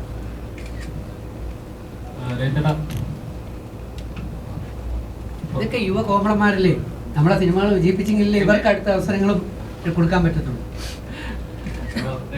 പോലെ പല സിനിമകൾക്ക് ഇപ്പോൾ നല്ല ചെറിയ ബഡ്ജറ്റിലും പല സിനിമകൾ ഇപ്പോൾ ഹെവി ബഡ്ജറ്റുള്ള സിനിമകളുണ്ട്. ചെറിയ പറഞ്ഞാൽ 25 ലക്ഷത്തിലൊക്കെ സിനിമകൾ ചെയ്യാന്ന് പറഞ്ഞാൽ ചെറിയൊരു കാര്യമില്ല. ഇപ്പൊ ഇപ്പോഴത്തെ ഒരു സാഹചര്യത്തിൽ പൊക്കോട്ടിരിക്കുമ്പോൾ 100 കോടി 150 കോടി എന്നൊക്കെ പറഞ്ഞിട്ട് ഹെവി ബഡ്ജറ്റിൽ താരങ്ങൾ ചെയ്തുകൊണ്ടിരിക്കുന്ന സിനിമകളിൽ ലോ ബഡ്ജറ്റിൽ സിനിമകൾ ഇറക്കാൻ തുടങ്ങുന്നത് ചെറിയൊരു കാര്യമില്ല. പക്ഷെ അത് പ്രേക്ഷകരിലേക്ക് എത്ര നാളെ തിയേറ്ററുകളിൽ നിൽക്കും എന്നുള്ളതാണ് ചോദ്യം. ഇപ്പം ഒരു സിനിമ ഇറങ്ങി അന്ന് വൈകുന്നേരത്തോട് വാഷ് ഔട്ട് ആകുന്ന ഒരുപാട് സിനിമകൾ നമ്മൾ കണ്ടിട്ടുണ്ട്. അപ്പോൾ എത്രത്തോളം കോൺഫിഡൻ്റ് ആണ് സുന്ദരി? അവൻ്റെ പേരെന്തായിരുന്നു? എൻ്റെ പേര് നിപിൻ. ഏത് channel? Hot and so TV. ചുമ്മാ അറിയാൻ വേണ്ടി, കാരണം നിങ്ങൾ പിന്നെ ഇത് കഴിഞ്ഞ് ഇടയ്ക്കൊക്കെ എന്നെ വിളിക്കുമല്ലോ. അപ്പം ആളിനെ ഓർത്ത് വെച്ചാൽ എന്നോട് ചോദ്യം ചോദിച്ചവർക്ക് എന്തായാലും പ്രത്യേകമായിട്ടൊരു അവസരം കൊടുക്കാൻ ഞാൻ ഇവിടെ ശ്രമിക്കുമല്ലോ. ഇപ്പം ചോദിച്ചു ചെറിയ പടങ്ങൾ എത്ര നാൾ തിയേറ്ററിൽ നിൽക്കും എന്ന്. നമ്മുടെ പടത്തിൻ്റെ ഞാൻ മനസ്സിലാക്കിയ ഒരെണ്ണം, എനിക്ക് 30 വർഷത്തെ എക്സ്പീരിയൻസ് ഉണ്ട് ഇതിനകത്ത്. ബിഗ് ബോസിന് ശേഷം ഞാൻ എൻ്റെ ജോലി കാലടി ശങ്കര കോളേജിൽ അധ്യാപക ജോലി 5 വർഷം, ഞാൻ ഈ വർഷം റിട്ടയർ ചെയ്യേണ്ട ആളാണ്. 5 വർഷം 1.25 കോടി രൂപയും സാലറി നിസാരമായി എഴുതി കളഞ്ഞിട്ട്. കാരണം അന്ന് ലാലേട്ടൻ എന്നോട് പറഞ്ഞു, നിങ്ങൾക്ക് പലർക്കും അറിയാം, ബിഗ് ബോസ് കഴിഞ്ഞപ്പോൾ ലാലേട്ടൻ പറഞ്ഞാണ് അടുത്ത 2 പടത്തിൽ എനിക്ക് അവസരം തരാമെന്ന്. പക്ഷെ അത് നാളിതുവരെ നടന്നില്ലെങ്കിലും അദ്ദേഹം വലിയൊരു മനുഷ്യനാണ്, പറഞ്ഞ വാക്ക് പാലിക്കും. എൻ്റെ വാട്സപ്പിലുണ്ട്, ഞാൻ ഇടുന്നതിനൊക്കെ മറുപടി അയക്കാറുണ്ട്. തീർച്ചയായും ഞാൻ ഒരുപക്ഷെ നല്ല കഴിവുള്ള ആർട്ടിസ്റ്റാണെന്ന് അദ്ദേഹത്തിന് ബോധ്യപ്പെട്ട തരുമായിരിക്കും. പക്ഷെ അങ്ങനെ ആ ഒരു പ്രതീക്ഷ വെച്ചുകൊണ്ട് എനിക്ക് ഒരു മടിയും കൂടാതെ എൻ്റെ അമ്മ 2019 മെയ് 23 എന്നെ വിട്ടുപോയി. പിന്നെ അമ്മയെ കാണിക്കാൻ വേണ്ടിയായിരുന്നു ഞാൻ ഈ അവാർഡുകളും അംഗീകാരങ്ങളും ഗ്ലാസുകളും എല്ലാം എടുത്ത് ഷൈൻ ചെയ്തുകൊണ്ട് നടന്നത്, അമ്മയെ സന്തോഷിപ്പിക്കും. അമ്മ പോയി കഴിഞ്ഞാൽ പിന്നെ എനിക്കെന്തിനാ ജോലി? സിനിമയിൽ എന്തെങ്കിലും ആവാൻ പറ്റുമോ നോക്കാം. ഒരു ചെറിയ കലാകാരനാണ് ഞാൻ. അപ്പോൾ അതുകൊണ്ട് 2021 ഞാൻ കോളേജ് ജോലി റിസൈൻ ചെയ്തിട്ട് സിനിമയിൽ ഇറങ്ങി. 5 വർഷം കൊണ്ട് ഫുൾ ടൈം ഇതിൻ്റെ പുറകെ പല മേഖലകളിൽ നടക്കുന്നു. 4 സിനിമകളുടെ AD ആയിരുന്നു, ഒരു സിനിമയുടെ പ്രൊഡക്ഷൻ ഡിസൈനറായിരുന്നു, ഒരു പടം കാസ്റ്റിംഗ് ഹെഡായി ചീഫായിട്ട് വർക്ക് ചെയ്തു. അതിലാണ് ഈ അവസരം കൊടുത്തത്. ഇത് പറയാൻ കാരണം, ഈ വിവിധ മേഖലകളിലൂടെ സഞ്ചരിച്ചപ്പോൾ ഞാൻ മനസ്സിലാക്കി വരണമുണ്ട്, എത്ര കോസ്റ്റ് ഓഫ് പ്രൊഡക്ഷൻ എന്നുള്ളതിനേക്കാൾ പ്രധാനം എങ്ങനെ മേക്ക് ചെയ്യുന്നു, എത്ര സ്ക്രിപ്റ്റിൻ്റെ ബലം എത്ര, ഡയറക്ടർ അത് ഏത് രീതിയിലാണ് മേക്ക് ചെയ്ത് ജനങ്ങളിലേക്ക് എത്തിക്കുന്നത് എന്നുള്ളതിനാണ് കൂടുതൽ ഇമ്പോർട്ടൻസ് ഉള്ളതെന്ന് ഞാൻ മനസ്സിലാക്കി. കാരണം ജനത്തിന് ഇഷ്ടപ്പെടണമെങ്കിൽ, നമുക്കൊരു എക്സാമ്പിൾ എടുത്താൽ, എത്രയോ 100-200 കോടി, എത്രയോ കോടികൾ ചിലവാക്കിയ പടങ്ങൾ വമ്പൻ പരാജയങ്ങളായി അല്ലേ? ഞാൻ പ്രത്യേകിച്ച് പേരെടുത്ത് പറയണ്ടല്ലോ. അല്ലാതെ തന്നെ അറിയാം, സൂപ്പറായിട്ട് വിദേശ രാജ്യങ്ങൾ ഉൾപ്പെടെ ചെയ്ത് വലിയ കോടികൾ ചിലവാക്കിയ സിനിമകൾ ഇവിടെ വമ്പനായിട്ട് പൊളിഞ്ഞു. എന്നാൽ വാഴ പോലെയുള്ള ചില പുതുതലമുറ കുട്ടികളെ വെച്ചുകൊണ്ട് അല്ലെങ്കിൽ ആർട്ടിസ്റ്റുകളെ വെച്ചുകൊണ്ട് ചെയ്ത, അത് വെച്ച് കമ്പയർ ചെയ്യുമ്പോൾ ഉള്ള ചെറിയ പടം സൂപ്പറായിട്ട് വിജയിച്ചു. വാഴയിലുള്ള കഥ നമുക്കെല്ലാം അറിയാമെന്നുള്ളതാണ്. പക്ഷെ അത് എങ്ങനെ മേക്ക് ചെയ്തു എന്നുള്ളതിനനുസരിച്ചാണ് ആ പടം ഹിറ്റായത്. ശരിയല്ലേ? നമുക്കൊന്ന് ചിന്തിക്കാൻ കഴിയുന്നതിന് മുമ്പ്, ഇതിപ്പോൾ നമ്മൾ അത് ചിന്തിക്കുന്നതിന് മുമ്പ് അത് അടുത്ത ഫ്രെയിമിലേക്ക് പോയി. അങ്ങനെ പടപടപടപടേന്ന് സാധനം കഴിഞ്ഞു പോവുകയായിരുന്നു. കാരണം ഭാവിയിൽ എനിക്കും ഡയറക്റ്റ് ചെയ്യണം, പ്രൊഡക്ഷൻ ഫീൽഡിൽ വരണം എന്ന് ആഗ്രഹമുള്ളതുകൊണ്ടാണ് ഞാൻ ഈ സംഗതികളെല്ലാം നോക്കുന്നത്. അപ്പം ചെറിയ ബഡ്ജറ്റിൽ നല്ല പടങ്ങൾ എടുക്കാൻ കഴിയുമെങ്കിൽ, കോസ്റ്റ് ഓഫ് പ്രൊഡക്ഷൻ കുറച്ചുകൊണ്ട് നല്ല പ്രൊഡക്ഷൻസ് ചെയ്യാൻ, നല്ല പടങ്ങൾ എടുക്കാൻ പറ്റുമെന്നുണ്ടെങ്കിൽ ഇത് നല്ലൊരു ബിസിനസ് മേഖലയുമാണ്. ആ വലിയ 10 കോടി ചെലവാക്കി ഒരു പടം എടുക്കുന്ന സ്ഥലത്ത് 10 കോടി ചെലവാക്കി 10 സിനിമകൾ എടുക്കുമ്പോൾ ഒരുപക്ഷെ 100ഓളം പുതിയ തലമുറ ആർട്ടിസ്റ്റുകൾക്ക് അവസരങ്ങൾ കൊടുക്കാനും അതിനെ ഏറ്റവും നല്ല രീതിയിൽ വിജയിപ്പിക്കാനും ജനങ്ങളുടെ ഇടയിൽ എത്തിക്കാനും പറ്റും. ഇവിടെ കൂടുതൽ പൈസ പലപ്പോഴും ചിലവാകേണ്ടി വരുന്നത് നിങ്ങൾക്ക് തന്നെ അറിയാം. സിനിമ എടുക്കുന്നതിനെ പോലെ തന്നെ പ്രൊമോഷൻ എന്ന് പറയുന്ന പരിപാടിയിൽ പോസ്റ്ററുകൾ അടിക്കുകയും നമ്മൾ കട്ടൗട്ടറും അത് ഹോൾഡിങ്ങുകളും അങ്ങനെ എല്ലാ പ്രൊമോഷൻ വർക്കുകൾ ചെയ്തു വരാൻ ഭീകരമായ പൈസ ആവുന്നുണ്ട്. അപ്പം അങ്ങനെയുള്ള വലിയ ബോർഡുകളോ ഹോൾഡിങ്ങുകളോ ഒന്നും ഞങ്ങളുടെ ഈ സ്വപ്നസുന്ദരി സിനിമയ്ക്കില്ല. പകരം നിങ്ങളെന്ന് പറയുന്ന ഹോൾഡിങ്ങുകളാണ് ഞങ്ങളുടെ മുമ്പിലുള്ളത്. അപ്പം ആ തരത്തിൽ ചെറിയ രീതിയിലാണ് അത് കണ്ടത്. അപ്പം നമ്മൾ വലിയ പടം വലിയ ബഡ്ജറ്റിൽ എടുക്കാം, പക്ഷേ നേരത്തെ ഞാൻ പറഞ്ഞതുപോലെ നല്ല ക്വാളിറ്റി പ്രൊഡക്ഷൻ ചെയ്തുകൊണ്ട് ചെറിയ ബഡ്ജറ്റിൽ എടുത്ത പടങ്ങളും ഇവിടെ സൂപ്പർ ഹിറ്റുകൾ ആയിട്ടുണ്ട്. അതുകൊണ്ട് ഒരുപാട് പണം ചിലവാക്കുന്നതിനേക്കാൾ വേണ്ടി വരുന്നു. ഇപ്പോൾ വലിയ ആർട്ടിസ്റ്റ് മൂല്യമുള്ള വലിയ രാജ്യങ്ങളിലൊക്കെ പോയി, പല രാജ്യങ്ങളിലും പോയി വലിയ ആർട്ടുകളൊക്കെ ചെയ്തു വരുന്ന വമ്പൻ പടങ്ങൾക്ക് തീർച്ചയായിട്ടും കോടികളുടെ ആവശ്യമുണ്ട്. പക്ഷെ ഞങ്ങളെപ്പോലെയുള്ള പുതിയ തലമുറയിലെ അല്ലെങ്കിൽ പുതിയ ആൾക്കാർക്ക് അവസരങ്ങൾ കൊടുക്കാൻ ചെറിയ പടങ്ങളുടെ പ്രൊഡ്യൂസർമാർ മനസ്സ് കാണിക്കുന്നു. അതുകൊണ്ട് ചെറിയ പടമാണെങ്കിലും സ്ക്രിപ്റ്റ് വർക്ക് എങ്ങനെയുണ്ട്, അതിൻ്റെ മേക്കിംഗ് എങ്ങനെയുണ്ട് എന്നുള്ളതാണ് ഞാൻ കൂടുതൽ ഇമ്പോർട്ടൻസ് കൊടുക്കുന്നത്. ക്ലിയർ അല്ലേ? ജിൻഡോ ഇതിൽ അഭിനയിച്ചിട്ടുണ്ടല്ലോ. ജിൻഡോ ഒരു താരതമ്യേന അധികം പടത്തിൽ അഭിനയിച്ചിട്ടില്ല. അപ്പൊ ജിൻഡോയെ എന്റെ അഭിനയത്തെ എങ്ങനെ വിലയിരുത്തുന്നു?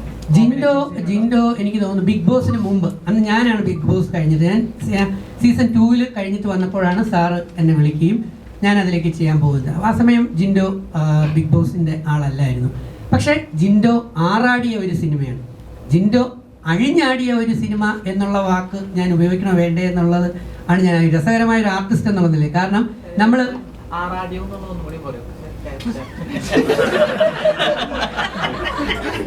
എൻ്റെ മോനെ ജിൻഡോ എന്ന് പറയുന്ന ആർട്ടിസ്റ്റിന്റെ പെർഫോമൻസ് എങ്ങനെയുണ്ടെന്നല്ലേ നീ ചോദിച്ചത്.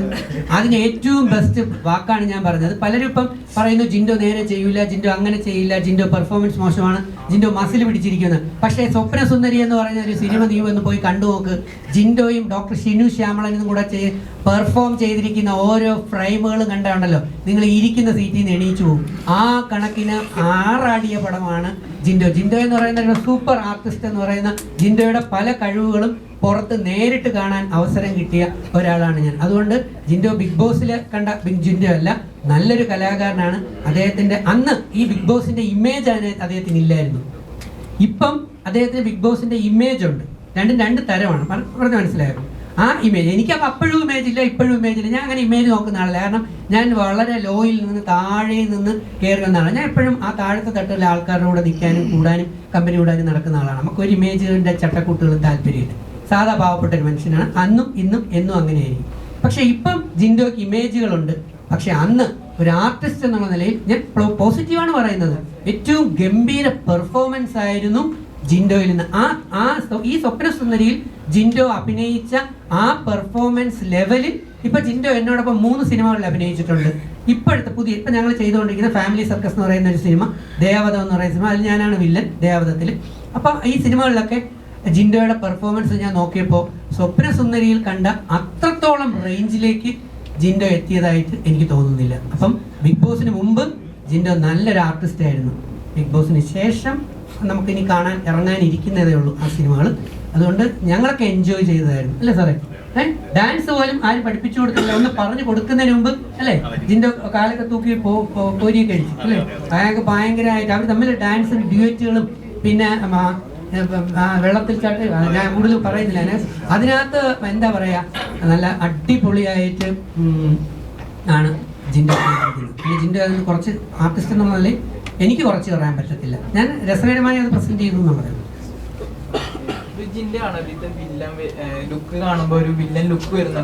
അതിനകത്ത് യഥാർത്ഥ വില്ലൻ ആര് എന്നുള്ളത് നിങ്ങൾ പടം കാണുമ്പോൾ നിങ്ങൾക്ക് ബോധ്യപ്പെടും.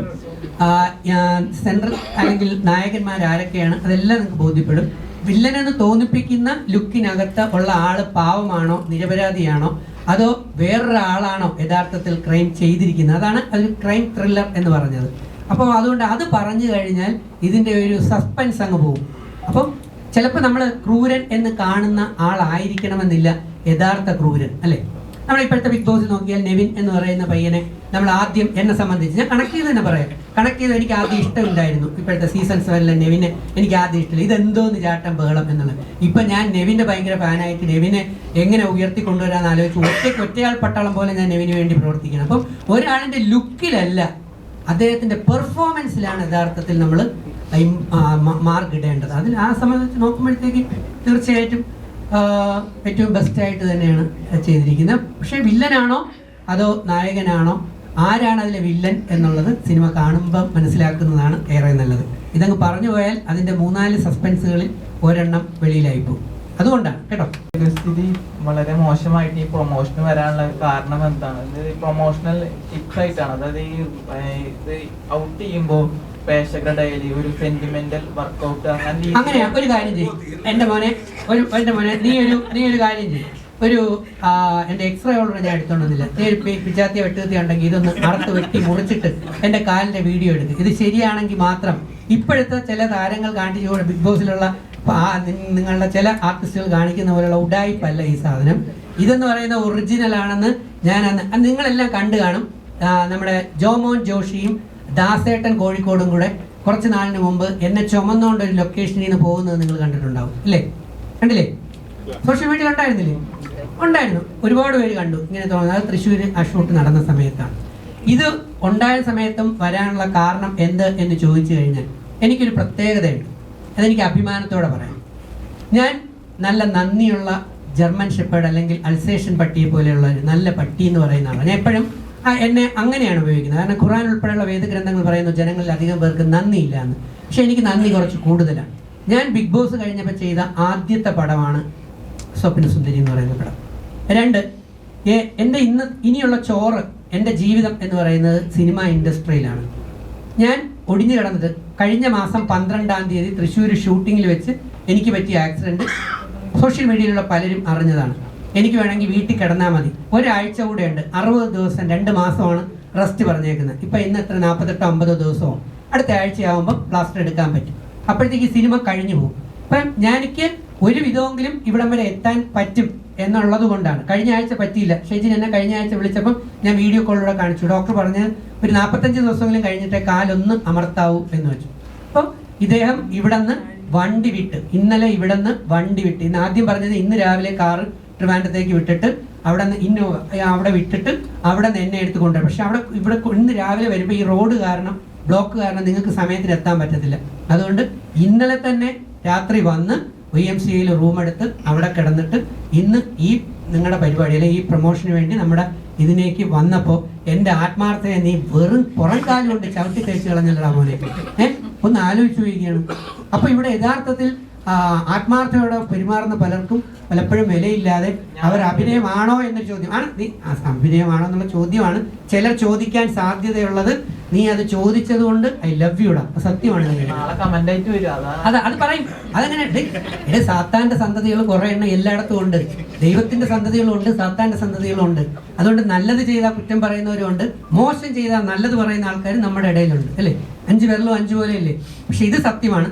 പിന്നെ രജിത്തേട്ടനെ സംബന്ധിച്ച് കഴിഞ്ഞ 18 വർഷം കൊണ്ട് കൃത്യം ഇപ്പം ബിഗ് ബോസിന്റെ ഓരോന്ന് പറയുന്നുള്ള ഞാൻ ലക്ഷങ്ങൾ കൊടുത്ത് പ്രൊമോഷൻ അന്ന് സീസൺ 2 നടത്തിയിട്ടുണ്ടായിരുന്നു. ചുമ്മാ ഓരോ ഗുണ്ട് വിളിച്ചു പറഞ്ഞിട്ട് കാര്യമുണ്ട്? ഉണ്ട്. എന്താ പ്രൊമോഷൻ പോലും അറിഞ്ഞുകൂടാത്ത കാലത്താണ്. നമ്മളോട് വിരോധമുള്ളവർക്ക് നമ്മൾ അത് തന്നെ. ഇത് ബിഗ് ബോസ് ഷോ എന്ന് പറയുന്നത് നമ്മുടെ റിയൽ ലൈഫ് പോലെയുള്ള സംഭവമാണ്. ഈ സിനിമയിൽ അസൂയുള്ളവർക്ക്, സ്വപ്നസുന്ദരി സിനിമയിൽ അസൂയുള്ളവർക്ക് അതിനകത്ത് തെറ്റും കുറ്റവും കണ്ടുപിടിക്കും. ഇപ്പൊ സീസൺ 2 നമുക്ക് കമ്പയർ ചെയ്ത് നോക്കിയാൽ സീസൺ 2 നമ്മൾ കണ്ടാണ് നമ്മുടെ അനിമോള് കിടന്നപ്പം നെവിൻ ഒരല്പം വെള്ളം സ്പ്രേ ചെയ്തു. അപ്പൊ അതിൽ ആദ്യം പറഞ്ഞ എന്താ, ഞാൻ ഇതുപോലെ പലരുടെയും സ്പ്രേ ചെയ്തിട്ടുണ്ട്, പക്ഷെ അവർക്കൊക്കെ എന്നെ ഇഷ്ടമായിരുന്നു, അതുകൊണ്ട് സ്പ്രേ ചെയ്തു. അപ്പം നമുക്ക് ഇഷ്ടമുള്ളവർ എന്തെങ്കിലും ചെയ്താൽ നമുക്കൊരു കുഴപ്പം. ഈ ഇരിക്കുന്ന ആർട്ടിസ്റ്റിനെ ഞാൻ ഇങ്ങനെ സ്നേഹത്തോടെ അടിച്ചു, അവർക്ക് എന്നോട് ദേഷ്യം ഉണ്ടെങ്കിൽ പീഡിപ്പിച്ചതെന്ന് വിളിച്ചു പറഞ്ഞോളാം, ശരിയല്ലേ? പക്ഷെ ഞാൻ സ്നേഹത്തിലുള്ള കമ്പനിയിലുള്ള ആളാണെങ്കിൽ ഞാനൊന്ന് തട്ടിയാലും ഇവിടെ അല്ല, ഇവിടെ തട്ടാൻ പറ്റില്ല. ഇവിടെ തട്ടി ഞാൻ മെഡിക്കൽ കോളേജ് പോകണ്ട. അപ്പോൾ ഞാൻ ഈ ഒരു തട്ടല് തട്ടുമ്പോൾ ഇത് ഡിപ്പെൻസ് ആണ്. എന്ന് വെച്ചാൽ നമ്മുടെ റിലേഷൻഷിപ്പ് അനുസരിച്ചിട്ടാണ് ഇവിടെ കാര്യങ്ങൾ നടക്കുന്നത്. ഇഷ്ടമുള്ളവർ ചെയ്താൽ കുഴപ്പമില്ല, ഇഷ്ടമല്ലാത്ത ആളാണ് ചെയ്യുന്നതെങ്കിൽ അതിനെ വമ്പൻ പ്രശ്നങ്ങളാക്കി മാറ്റും. അത് എല്ലാ സീസണിലും ഉള്ള ഒരു സംഭവമാണ്. അതുകൊണ്ട് തീർച്ചയായിട്ടും സത്യസന്ധമായി കഴിഞ്ഞ 18 വർഷം കൊണ്ട് വേദം പഠിച്ചു കഴിഞ്ഞിട്ട് ഞാൻ സത്യത്തിൻ്റെയും ധർമ്മത്തിൻ്റെയും മാർഗത്തിലാണ് നടക്കുന്നത്.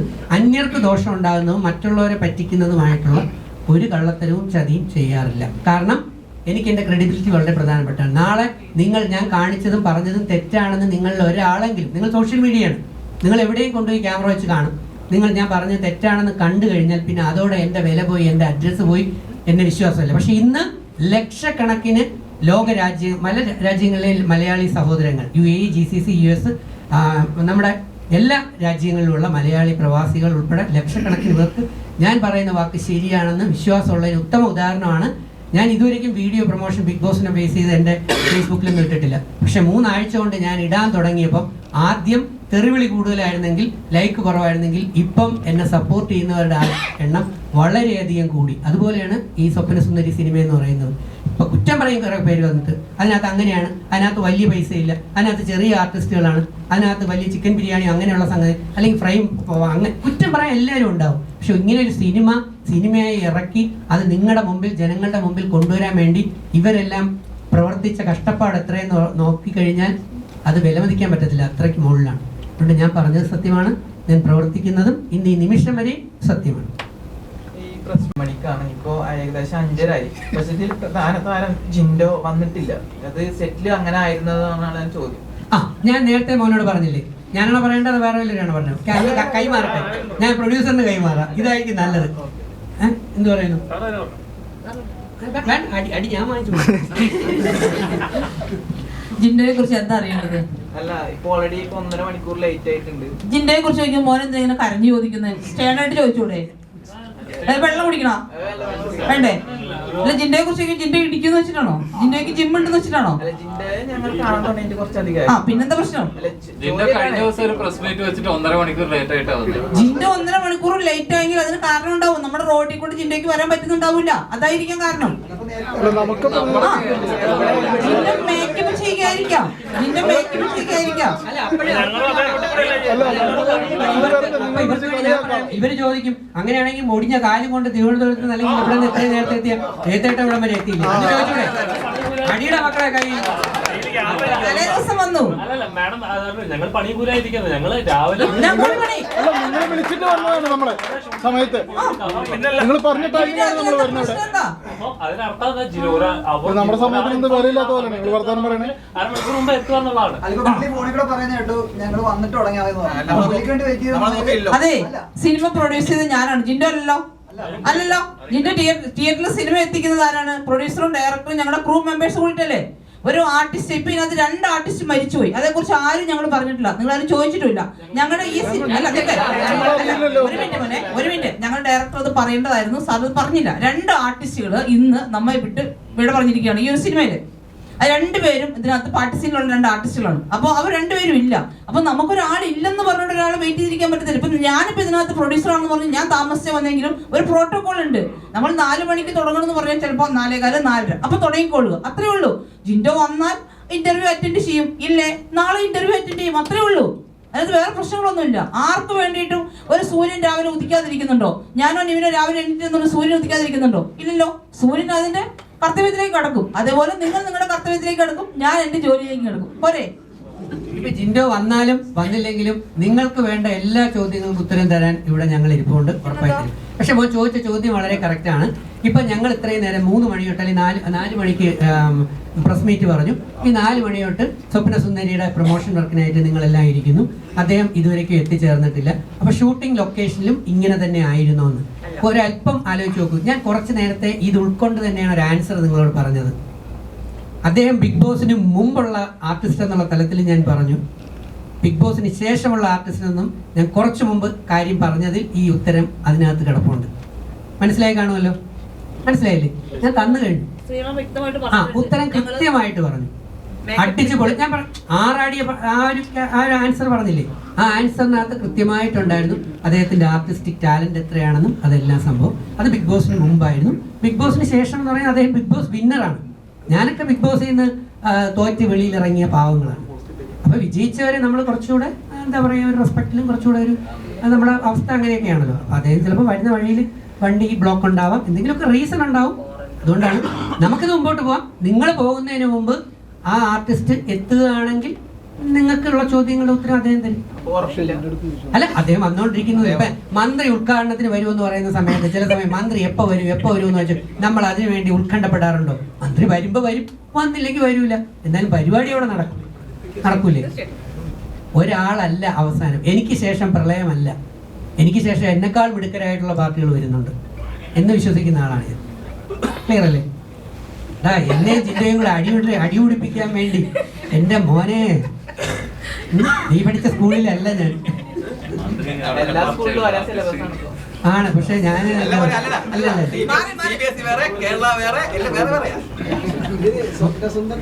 മോൻ ICC അല്ലേ പഠിച്ചത്? സ്വപ്നസുന്ദരൻ ഇവിടെ 5 പയ്യന്മാര്, 5 ചെറുപ്പക്കാർ, നല്ല യുവ കോമളന്മാരെന്നോ ഇരിക്കുന്നുണ്ടോ, നല്ല ലുക്കിലും ഒക്കെ ഇരിക്കുന്നുണ്ടോ? ഇതാണ്. ഇതിനകത്ത് ഒരു ത്രെഡ് പറഞ്ഞേക്കാം, വേറെ ഒന്നുമല്ല. മിസ്ഡ് കോളിന്റെ പുറകെയുള്ള യാത്രയാണ്. ഒരു സുന്ദരിയുടെ ഒരു കോൾ വരുന്നു. ആ കോള് ഒരു ഇടുക്കി ആ ഏരിയകളിൽ നിന്നുള്ള ഒരു സുന്ദരിയുടെ, ഈ 5 സുന്ദരിമാരിൽ ഒരാളിന്റെ ഒരു മിസ്ഡ് കോള് ടൗണിൽ കൊച്ചി ബേസ് ചെയ്തിട്ടുള്ള ഒരു സുന്ദരന്റെ ഫോണിലേക്ക് വരുന്നു.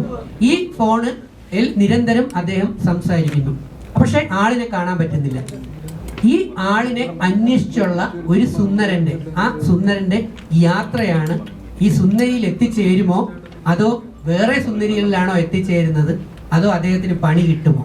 ഇതാണ് ഇതിനകത്തൊരു മെയിൻ ത്രെഡ് പൊയ്ക്കൊണ്ടിരിക്കുന്ന ഒരു സാധനം. ഇതിലൊക്കെ എന്തും വെളി പറഞ്ഞാൽ ഇപ്പം സുന്ദരന്മാരുണ്ട്, ഏത് സുന്ദരനാണ് തേപ്പ് കിട്ടുന്നത് എന്നുള്ളതെല്ലാം സിനിമയിലൂടെ നിങ്ങൾക്ക് വ്യക്തമായി കാണാൻ പറ്റും, അതിന് യാതൊരു സംശയവും. അതേപോലെ പറഞ്ഞതെന്ന് ചോദിക്കണം. ഇപ്പം സിനിമകളില് കഥകളാണ് പ്രധാന, സ്ക്രിപ്റ്റുകളാണ് എന്റെ സോൾ എന്ന് പറഞ്ഞു. അപ്പം പക്ഷെ ഇപ്പോൾ നടക്കുന്ന കണ്ടോ, ഞാൻ പറഞ്ഞില്ലേ, ഓൺ ദി വേ ആണ്. ഇപ്പം സിനിമകളിൽ കഥയാണ് പ്രധാനം, പ്രേക്ഷകർ കഥകൾ കാണാനായിട്ടാണ് തിയേറ്ററിൽ വരുന്നത്. അപ്പം ഒരു 150 രൂപ കൊടുത്ത് തിയേറ്ററിൽ കിടന്ന പ്രേക്ഷകരെ കാണുന്ന സിനിമ എന്റർടൈനിങ് ആയിരിക്കും. എന്റർടൈനാണ്, അതാണ് പറയുന്നത്, മേക്കിങ്ങിലാണ്. നല്ല കഥ, നല്ല സ്ക്രിപ്റ്റ്, പക്ഷെ മേക്കിംഗ് ബോറായി പോയാൽ തീർന്നില്ലേ? അപ്പൊ മേക്കിംഗ്, അതാ ഞാൻ പലവട്ടം പറഞ്ഞത്, സിനിമ മേക്കിംഗ് ആണ് ഇമ്പോർട്ടൻസ്. ഇപ്പൊ നമ്മൾ തുടരും എന്ന് പറയുന്ന ആ ഒരു സിനിമ നമ്മൾ കണ്ടു, അത് അദ്ദേഹത്തിന്റെ ആ ഒരു മേക്കിംഗ് ആണ്. പലതിന്റെയും മേക്കിംഗ് വളരെ ഇമ്പോർട്ടന്റ് ആയിട്ടുള്ള ഒരു, നമ്മൾ ഇംഗ്ലീഷ് ഫിലിംസ് കണ്ട്, നമ്മൾ അവതാർ കണ്ടു അല്ലേ? അവതാർ കണ്ടു. അതുപോലെ തന്നെ നമ്മൾ ജെയിംസ് ബോണ്ട് ഫിലിമുകൾ കാണുന്നു. എനിക്ക് തോന്നുന്നു ലോകത്ത് ഏറ്റവും കൂടുതൽ എക്സ്പെൻസീവ് ആയിട്ടുള്ള ഫിലിംസ് എന്ന് പറയുന്നത് 007 ഫിലിമാണ്, ജെയിംസ് ബോണ്ട് സിനിമ അല്ലേ? അതിന്റെ മേക്കിംഗ് എന്ന് പറയുന്നത് വർഷങ്ങളെടുത്താണ് അവർ ആ ചെയ്യുന്നത്, ആ സെറ്റ് ഇടുന്നതും ആ കാര്യങ്ങൾ ചെയ്യുന്നതും. അപ്പൊ നമുക്ക് മേക്കിങ്ങിനാണ് ഞാൻ കൂടുതൽ ഇമ്പോർട്ടൻസ് കൊടുക്കുന്നത്. അല്ല, ഞാൻ ചോദിച്ച ചോദ്യം ഇതാണ്. അതായത് ഇപ്പൊ അങ്ങനെയാണെന്നുണ്ടെങ്കിൽ ഇപ്പൊ ഇപ്പോഴത്തെ സിനിമകൾ നോക്കുമ്പോൾ താരങ്ങൾക്ക് പ്രാധാന്യം കൂടുതലായിട്ട് ഫീൽ ചെയ്യുന്നുണ്ടോ? താരങ്ങളുടെ മാർക്കറ്റിംഗ് വെച്ചിട്ട് സിനിമകൾ പിടിക്കുന്നതായിട്ട് ഇല്ല. ഇപ്പൊ ഞാൻ കണ്ട, സത്യസന്ധമായി പറഞ്ഞാൽ, ഇപ്പൊ മുൻനിര സൂപ്പർ സ്റ്റാറുകളെ നമ്മൾ മാറ്റി നിർത്തുന്നു. അവർക്ക് ഇന്നും എന്നും ഡിമാൻഡാണ്. അതിന്റെ തൊട്ട് താഴോട്ടുള്ള ആർട്ടിസ്റ്റുകളെ നമ്മൾ നോക്കിക്കഴിഞ്ഞാൽ, ഇപ്പം ഇത്രയും വലിയ ആർട്ടിസ്റ്റുകൾ ഉണ്ടെങ്കിലേ സിനിമ എടുക്കാൻ പറ്റൂ എന്നുള്ള ഒരു നിബന്ധന വരുന്നില്ല. അതുകൊണ്ടാണ് പഴയ ആർട്ടിസ്റ്റുകളിൽ കുറെ പേർ നിങ്ങൾ കണ്ടു കാണും, സീരിയൽ മേഖലകളിലേക്കും പോയി തുടങ്ങിയിട്ടുണ്ട്. ശ്രദ്ധിച്ചിട്ടുണ്ടോ? ഇപ്പോഴത്തെ ചാനൽ സീരിയലുകളിൽ നമ്മുടെ സീനിയർ ആർട്ടിസ്റ്റുകളിൽ പലരും അഭിനയിച്ചു തുടങ്ങിയിട്ടുണ്ട്. കാരണം ഇപ്പൊ സിനിമ എടുക്കാൻ അങ്ങനെ ഒരു പഴയ ആർട്ടിസ്റ്റുകളിൽ വലിയ എക്സ്പെൻസീവ് ആയിട്ടുള്ളൊരു ഇല്ലെങ്കിലും സിനിമ ഇറക്കണം എന്ന ആഗ്രഹത്തോടെ വരുന്ന പ്രൊഡ്യൂസർമാർ, ഡയറക്ടർമാർ. അതിലെ ഡയറക്ടർമാർക്ക് നല്ല കോൺഫിഡൻസ് ഉണ്ട്, മേക്കിങ്ങിലൂടെ പുതിയ വ്യക്തിത്വങ്ങളെ അല്ലെങ്കിൽ ന്യൂ കമേഴ്സിനെ, പുതുമുഖങ്ങളെ ഗംഭീരമായി പെർഫോം ചെയ്യിക്കാൻ പറ്റും എന്നുള്ളത്. അപ്പം അതുകൊണ്ട് അങ്ങനെ ഒരു ഭയങ്കര എസെൻഷ്യാലിറ്റിയാണ് എന്ന് പറയാം. പക്ഷെ ഒരിക്കലും ലാലേട്ടൻ്റെ, മമ്മൂക്ക അല്ലെങ്കിൽ അങ്ങനെയുള്ള മുൻനിര സൂപ്പർ പരിവേഷമുള്ള ആ ആർട്ടിസ്റ്റുകളുടെ ഗ്യാപ്പ് നമുക്ക് ആർക്കും, ന്യൂ കമേഴ്സിന് ആർക്കും ഫില്ല് ചെയ്യാൻ പറ്റുമെന്ന് തൽക്കാലം ഞാൻ വിശ്വസിക്കുന്നില്ല.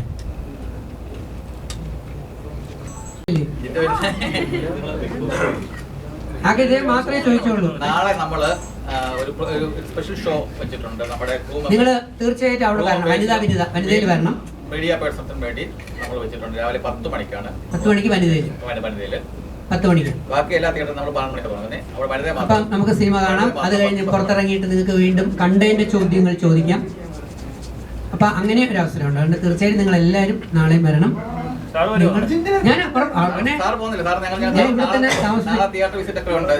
ആ ചോദിച്ച ചോദ്യത്തിന് പുറകിലൊരു വേറൊരു ഉദ്ദേശമുണ്ട്, അത് സാറിന് മനസ്സിലായില്ല ചിലർക്ക്. അപ്പൊ അതുകൊണ്ട് ഉറപ്പായിട്ടും നാളെ ഈ സിനിമ കണ്ടിട്ട് സിനിമ കഴിഞ്ഞ് ഇവരെന്നെ തിരുവനന്തപുരത്ത് ഉണ്ടാക്കും. അതുകൊണ്ട് ഉറപ്പായും സിനിമയ്ക്ക് ഞാൻ എത്തും. സിനിമ കണ്ടു കഴിഞ്ഞും നിങ്ങൾക്ക് ചോദിക്കാം. ഇവിടെ പലരും ചെല്ല് നോക്കുന്നത് അവിടെ ജിൻഡോ വരുന്നുണ്ടോ, ജിൻഡോ വരുന്നുണ്ടോ, അതാ ഉണ്ടോ. അപ്പൊ ആ ജിൻഡോയ്ക്ക് ആ ഡിമാൻഡ് നമ്മൾ അംഗീകരിച്ചേ പറ്റത്തുള്ളൂ. ഞാനതൊക്കെ ഭയങ്കരമായിട്ട് ആസ്വദിക്കുന്ന ഒരാളാണ് തീർച്ചയായും. ഇതാണ്ടോ ജിൻഡോ ആരാധ്യത കൈവീശിക്കൊണ്ട് ആയിരങ്ങളുടെ അകമ്പടിയോടുകൂടി നമ്മുടെ സ്വന്തം ജിൻഡോ വരികയാണ്. അപ്പൊ അതിന്റെ റെസ്പെക്ട് ഞാൻ എന്തായാലും ആ റെസ്പെക്ട് ഒക്കെ കൊടുക്കുന്നതാണ്.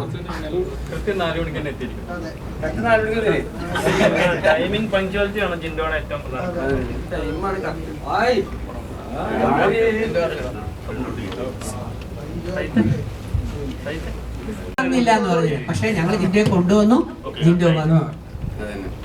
എന്താണ് സിനിമയെ കുറിച്ച് അഭിപ്രായം? സിനിമയിൽ ആറാടുകയായിരുന്നു.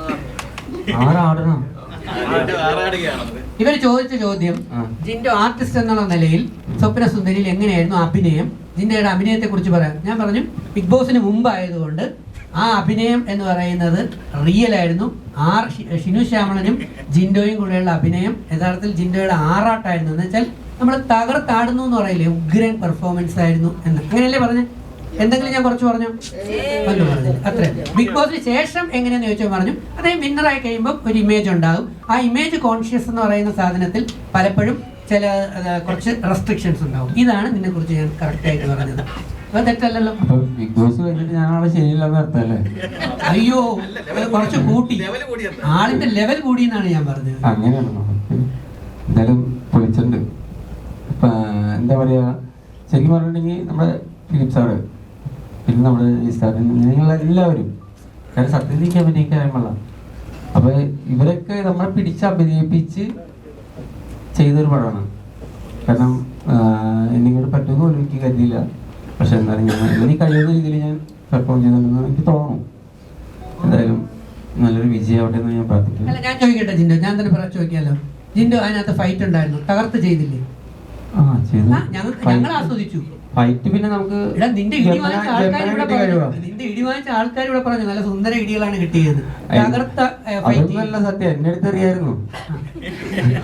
അത് കഴിഞ്ഞു സോങ് അടിപൊളിയായിട്ട് ആ ഡാൻസ്, ഷിനു ശ്യാമളനും നീ കൂടെ ഉള്ള ആ ഡാൻസ് തകർത്ത് ചെയ്തില്ലേ? ചെയ്തില്ലേ? പിന്നെ സത്യം പോയിട്ട് ഒരു വലിയ ഡാൻസ് കളിച്ചറിയാമല്ലോ. ആ ഡാൻസ് കൊണ്ട് ലെവൽ മാറിപ്പോയി.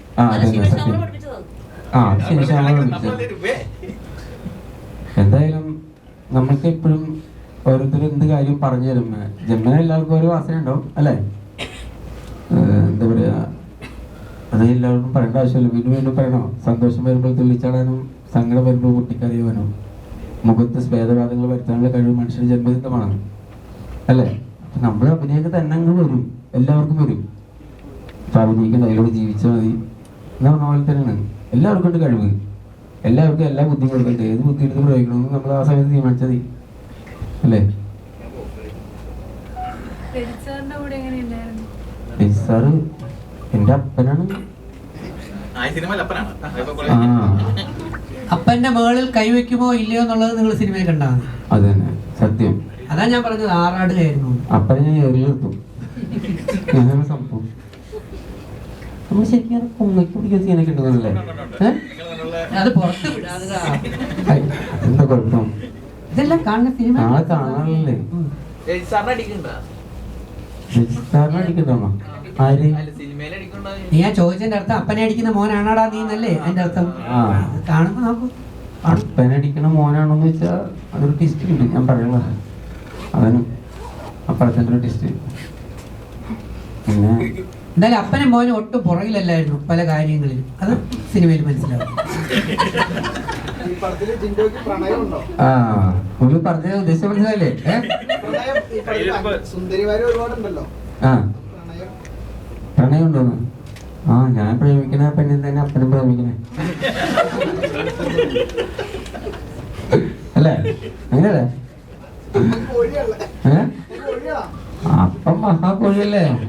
അപ്പം കോഴിയാവുമ്പം മകൻ താറാവൂല്ലല്ലോ, കോഴി തന്നെയല്ലേ ആവണ്ടല്ലേ? എന്താ അറിയില്ല. പെങ്ങളെ കെട്ടേണ്ട അവസ്ഥയോ പോകും.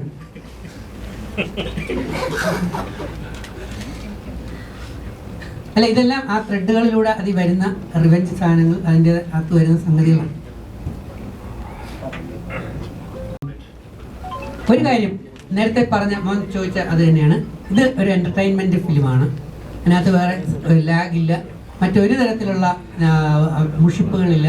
അതിനകത്ത് വരുന്ന എൻ്റർടൈൻമെൻറ്റാണ്. ടക ടക ടകടേ എന്ന് പറഞ്ഞ് സംഗതികൾ രസകരമായി തന്നെ പോകും. പിന്നെ ഞാൻ നേരത്തെ പറഞ്ഞ പോലെ വലിയ ആർട്ട് വർക്കുകൾ അങ്ങനെ പ്രതീക്ഷിക്കരുത്. തേയിലത്തോട്ടങ്ങൾ, നല്ല പ്രകൃതി രമണീയമായ സ്ഥലങ്ങൾ, അങ്ങനെയുള്ള നാച്ചുറലി ദൈവം നമുക്ക് അറിഞ്ഞു തന്ന സീൻസും ലൊക്കേഷൻസും ആയിരുന്നു. അതെ, യൂണിറ്റ് എടുക്കാൻ പറ്റും. കോവിഡിൽ ചെയ്ത ഫിലിമാണ്.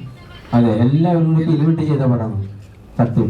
അതെ, എല്ലാവരും ഇതിനകത്ത് പൈസ പല ആൾക്കാരും മുടക്കുന്നുണ്ടെന്ന് ഞാൻ കേട്ടാണ്, എനിക്കറിയില്ല.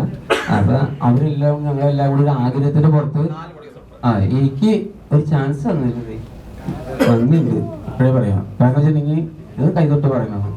കാരണം നമ്മൾ ബിഗ് ബോസിലും അങ്ങനത്തെ ഫെയിമൊന്നും ഇല്ലാത്ത കാലത്ത് എനിക്കൊരു എന്താ പറയുക, ഒരു ലോ ബഡ്ജറ്റ് മൂവി ആണെങ്കിലും അതിനകത്തൊരു കണ്ടിന്യൂസ് റോൾ ചെയ്യാനുള്ള ഒരു ചാൻസ് എന്നാണ് ഫിലിം സാർ. അത് തീരാത്ത കടപ്പാടാണ്. കാരണം വെച്ചിട്ടുണ്ടെങ്കിൽ എന്താ പറയുക, ഇതിന് മുമ്പ് ഞങ്ങളൊരു പടം ചെയ്തിട്ടുണ്ടായിരുന്നു. അതിനകത്തും സാറാണ് എന്നെ കാസ്റ്റ് ചെയ്തത്.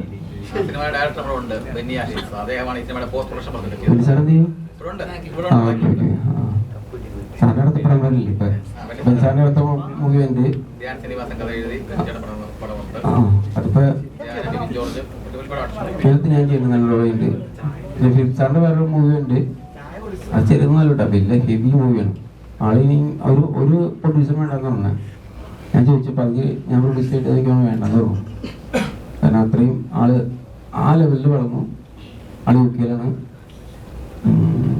അപ്പോൾ ആള് യു കെയിൽ പോയി രക്ഷപ്പെട്ടുകൊണ്ടാണ് ഞങ്ങൾ ഏകദേശം ഒരു 5 വർഷം കൂടെ എടുത്തിട്ടുണ്ട്. അതന്നെ ബിഗ് ബോസിൽ പോണത് 5 വർഷം മുമ്പ് എടുത്ത പടമാണ്. അവിടെ പോയി ആള് രക്ഷപ്പെട്ടുകൊണ്ട് ആള് ഈ പടം ഞങ്ങൾക്ക് വേണ്ടിയിട്ട് ഇറക്കണമെന്ന് അല്ലേ? ഞാൻ പറഞ്ഞ കാര്യങ്ങൾ റിപ്പീറ്റ് ചെയ്ത് മകൻ എന്നുള്ള നിലയിൽ ക്യാരക്ടർ വെച്ച് പറയുകയാണെങ്കിൽ മോനും കൃത്യമായിട്ട് അതൊക്കെ തന്നെയല്ലേ പറയുന്നത്. ഞാൻ നേരത്തെ പറഞ്ഞു കഴിഞ്ഞാൽ ഒന്നും കള്ളത്തിനും പറഞ്ഞിട്ടില്ല.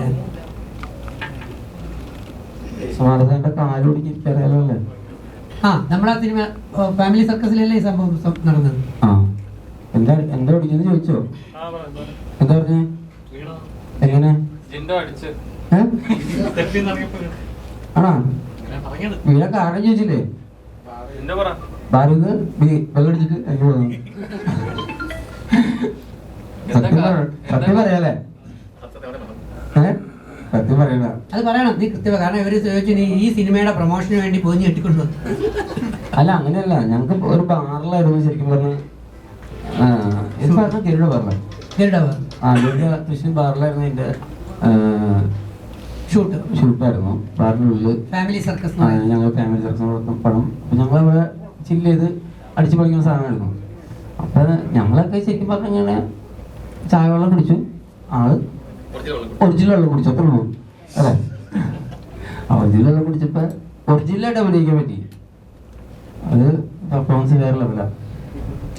എന്തായാലും ക്യാമറാമാൻ റോൾ ചെയ്തുകൊണ്ടേയിരുന്നു. കട്ട് പറഞ്ഞില്ല ഡയറക്ടർ. ഞാൻ മറിഞ്ഞടിച്ച് കാലടിച്ച് വീണിട്ട് വീണ്ടും എണീച്ച് ആടി പോകുമെന്ന് വിചാരിച്ചു. പക്ഷെ വീണെടുത്ത് എനിക്ക് പിന്നെ എണീക്കാൻ പറ്റില്ല. അപ്പോഴാണ് ക്യാമറാമാൻ മനസ്സിലായത്. എനിക്കൊരു സന്തോഷമായിട്ട് പറയാന്ന് വെച്ചാൽ ഈ 17-ാം തീയതി എൻ്റെ അടുത്ത മൂവിയുടെ ഷൂട്ട് സ്റ്റാർട്ട് ചെയ്യണം. അതായത് തമിഴിലും തെലുങ്കിലും മലയാളത്തിലും ഹിന്ദിയിലൊക്കെ 4 ലാംഗ്വേജ് പോണ മൂവിയാണ്. അവിടെ നിന്ന് തന്നെ തമിഴ്നാട്ടിൽ നിന്നും തെലുങ്കിൽ നിന്ന് തന്നെ അത്യാവശ്യം ആൾക്കാരൊക്കെ ഉണ്ട്. അവിടെ മാളിപ്പുറത്തിലും ഇല്ലെന്നില്ലേ, ആളാണ് സമ്പത്തരാമൻ അതിനകത്തുണ്ട്. അങ്ങനെ കുറേ ആർട്ടിസ്റ്റുകൾ നിലനിൽക്കുന്ന പടമാണ്. സന്തോഷമായിട്ട് നിങ്ങളോട് ഞാൻ പറയുന്നുള്ളൂ, ഇത് സ്വപ്നസുന്ദരിയാണ്. കാണാൻ പോകുന്ന പ്രേക്ഷകരോട് അവസാനമായിട്ട് എന്താ പറയാനുള്ളത്? ജിൻഡോയ്ക്കും ചേർന്ന് എന്താ പറയാനുള്ളത്? കാണുമ്പോൾ എൻ്റെ പ്രേക്ഷകരോട് എനിക്ക് പറയാനുള്ളത് കൂടുതൽ എക്സ്പെക്ടേഷൻ വെച്ച് ഈ പടം കാണാൻ പോകരുത്. കാരണം വെച്ചിട്ടുണ്ടെങ്കിൽ നമ്മൾ ഒരു ലോ ബഡ്ജറ്റ് ചെയ്ത മൂവിയാണ്. അപ്പം അതിൻ്റെതായ കുറവുകൾ കാര്യങ്ങൾ എല്ലാം ഇതിനകത്തുണ്ടാവും. പിന്നെ അത് കൂടാണ്ടെന്ന് വെച്ചാൽ ഞങ്ങളൊക്കെ അഭിനയിക്കാൻ അറിയാൻ പാടാത്ത ആൾക്കാരെ സാർ അഭിനയിപ്പിച്ചെടുത്ത് എല്ലാവരും പുതുമുഖമാണ് അഭിനയിപ്പിച്ചെടുത്ത് സാറിൻ്റെ കഴിവ് തെളിയിച്ചാണ്, ഞങ്ങൾക്ക് കഴിവുണ്ടെന്ന് മനസ്സിലാക്കി തന്നതാണ്.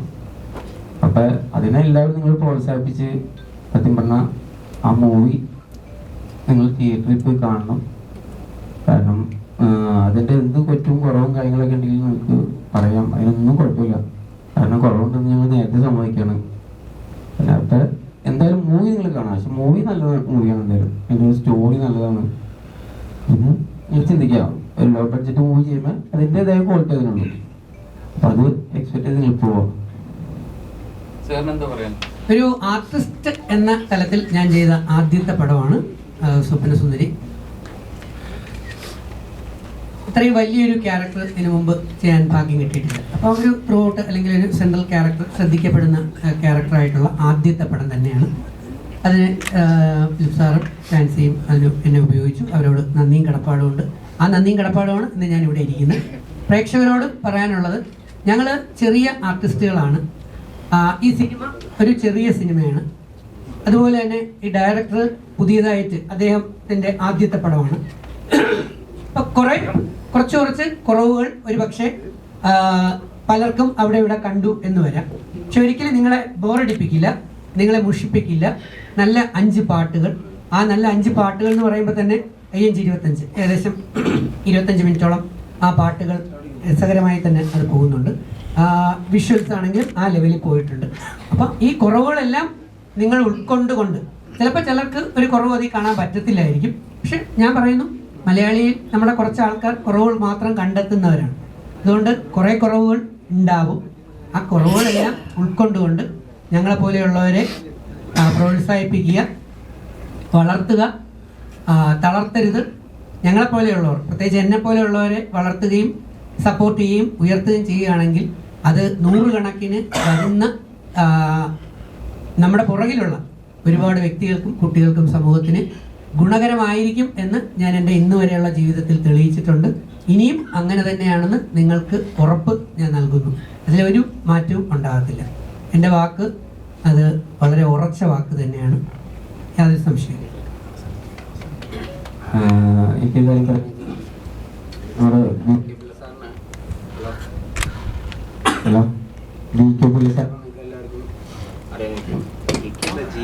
പഴയ നടൻ ആളുടെ കൊച്ചുമോനാണ് ഇത്. അത് ഞങ്ങൾ പാരമ്പര്യം കാത്ത് സൂക്ഷിക്കാൻ വേണ്ടിയിട്ട് ഒരാളെങ്കിലും ഇവിടെ ക്യൂരായിട്ടുണ്ട്.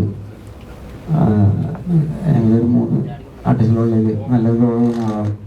ഇനി നിങ്ങളോട് ഇപ്പൊ ചോദിച്ചുകൊണ്ട്, നേരത്തെ എൻ്റെ കാല് അഭിനയമാണോ അല്ലേന്ന് ചോദിച്ചുകൊണ്ടും കൂടി മാത്രം ഞാൻ സാറിനോട് പോലും പറയാത്തൊരു കാര്യം പറഞ്ഞേക്കാം. എനിക്ക് ഇപ്പം നിങ്ങൾ എന്നെ എണീപ്പിച്ച് നിർത്തിയാൽ എനിക്ക് ബാലൻസ് ഇല്ല. എന്നുവെച്ചാൽ വെർട്ടിഗോ എന്ന് പറയുന്ന അറിയായിരിക്കുമല്ലോ, ഇയർ ബാലൻസ് മാറിക്കിടക്കുകയാണ്.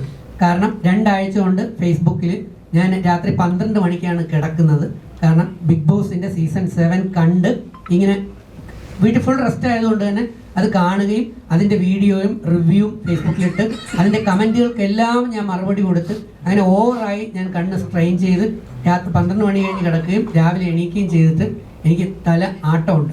ഇന്ന് കൂടി 1/2 ഗുളിക വീതമുള്ള പവർഫുൾ ഗുളിക 3 ദിവസത്തേക്ക് 3 നേരവും 10 ദിവസത്തേക്ക് രാവിലെയും രാത്രിയുള്ള 2 ഗുളിയും ഈ ടാബ്ലറ്റ് കഴിച്ചിട്ടാണ് ഞാനിപ്പോൾ നിൽക്കുന്നത്. അതിനി ഒരു 7 ദിവസവും കൂടെ ആ ഗുളികകൾ ഉണ്ടാകും. എന്നുവെച്ചാൽ എനിക്ക് അങ്ങോട്ടോ ഇങ്ങോട്ടോ എനിക്ക് എണീച്ച് നിന്നാൽ ബാലൻസ് ഇല്ലാതെ ഞാൻ ആടിപ്പോവും.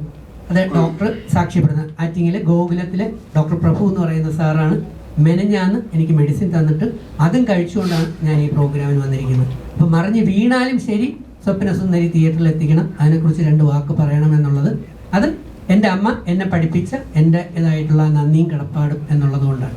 ഇത് അഭിനയമല്ല, ഇത് സത്യമാണ്. ഞാനിപ്പോൾ ഇങ്ങോട്ട് വന്നപ്പോൾ ഇങ്ങനെ അങ്ങ് ആടിപ്പോയി. ഇയർ ബാലൻസ് പോകുന്ന അസുഖത്തിൻ്റെ പേരാണ് വെർട്ടിഗോ എന്ന് പറയുന്ന സംഭവം. പലർക്കും ENT പ്രോബ്ലമാണ്.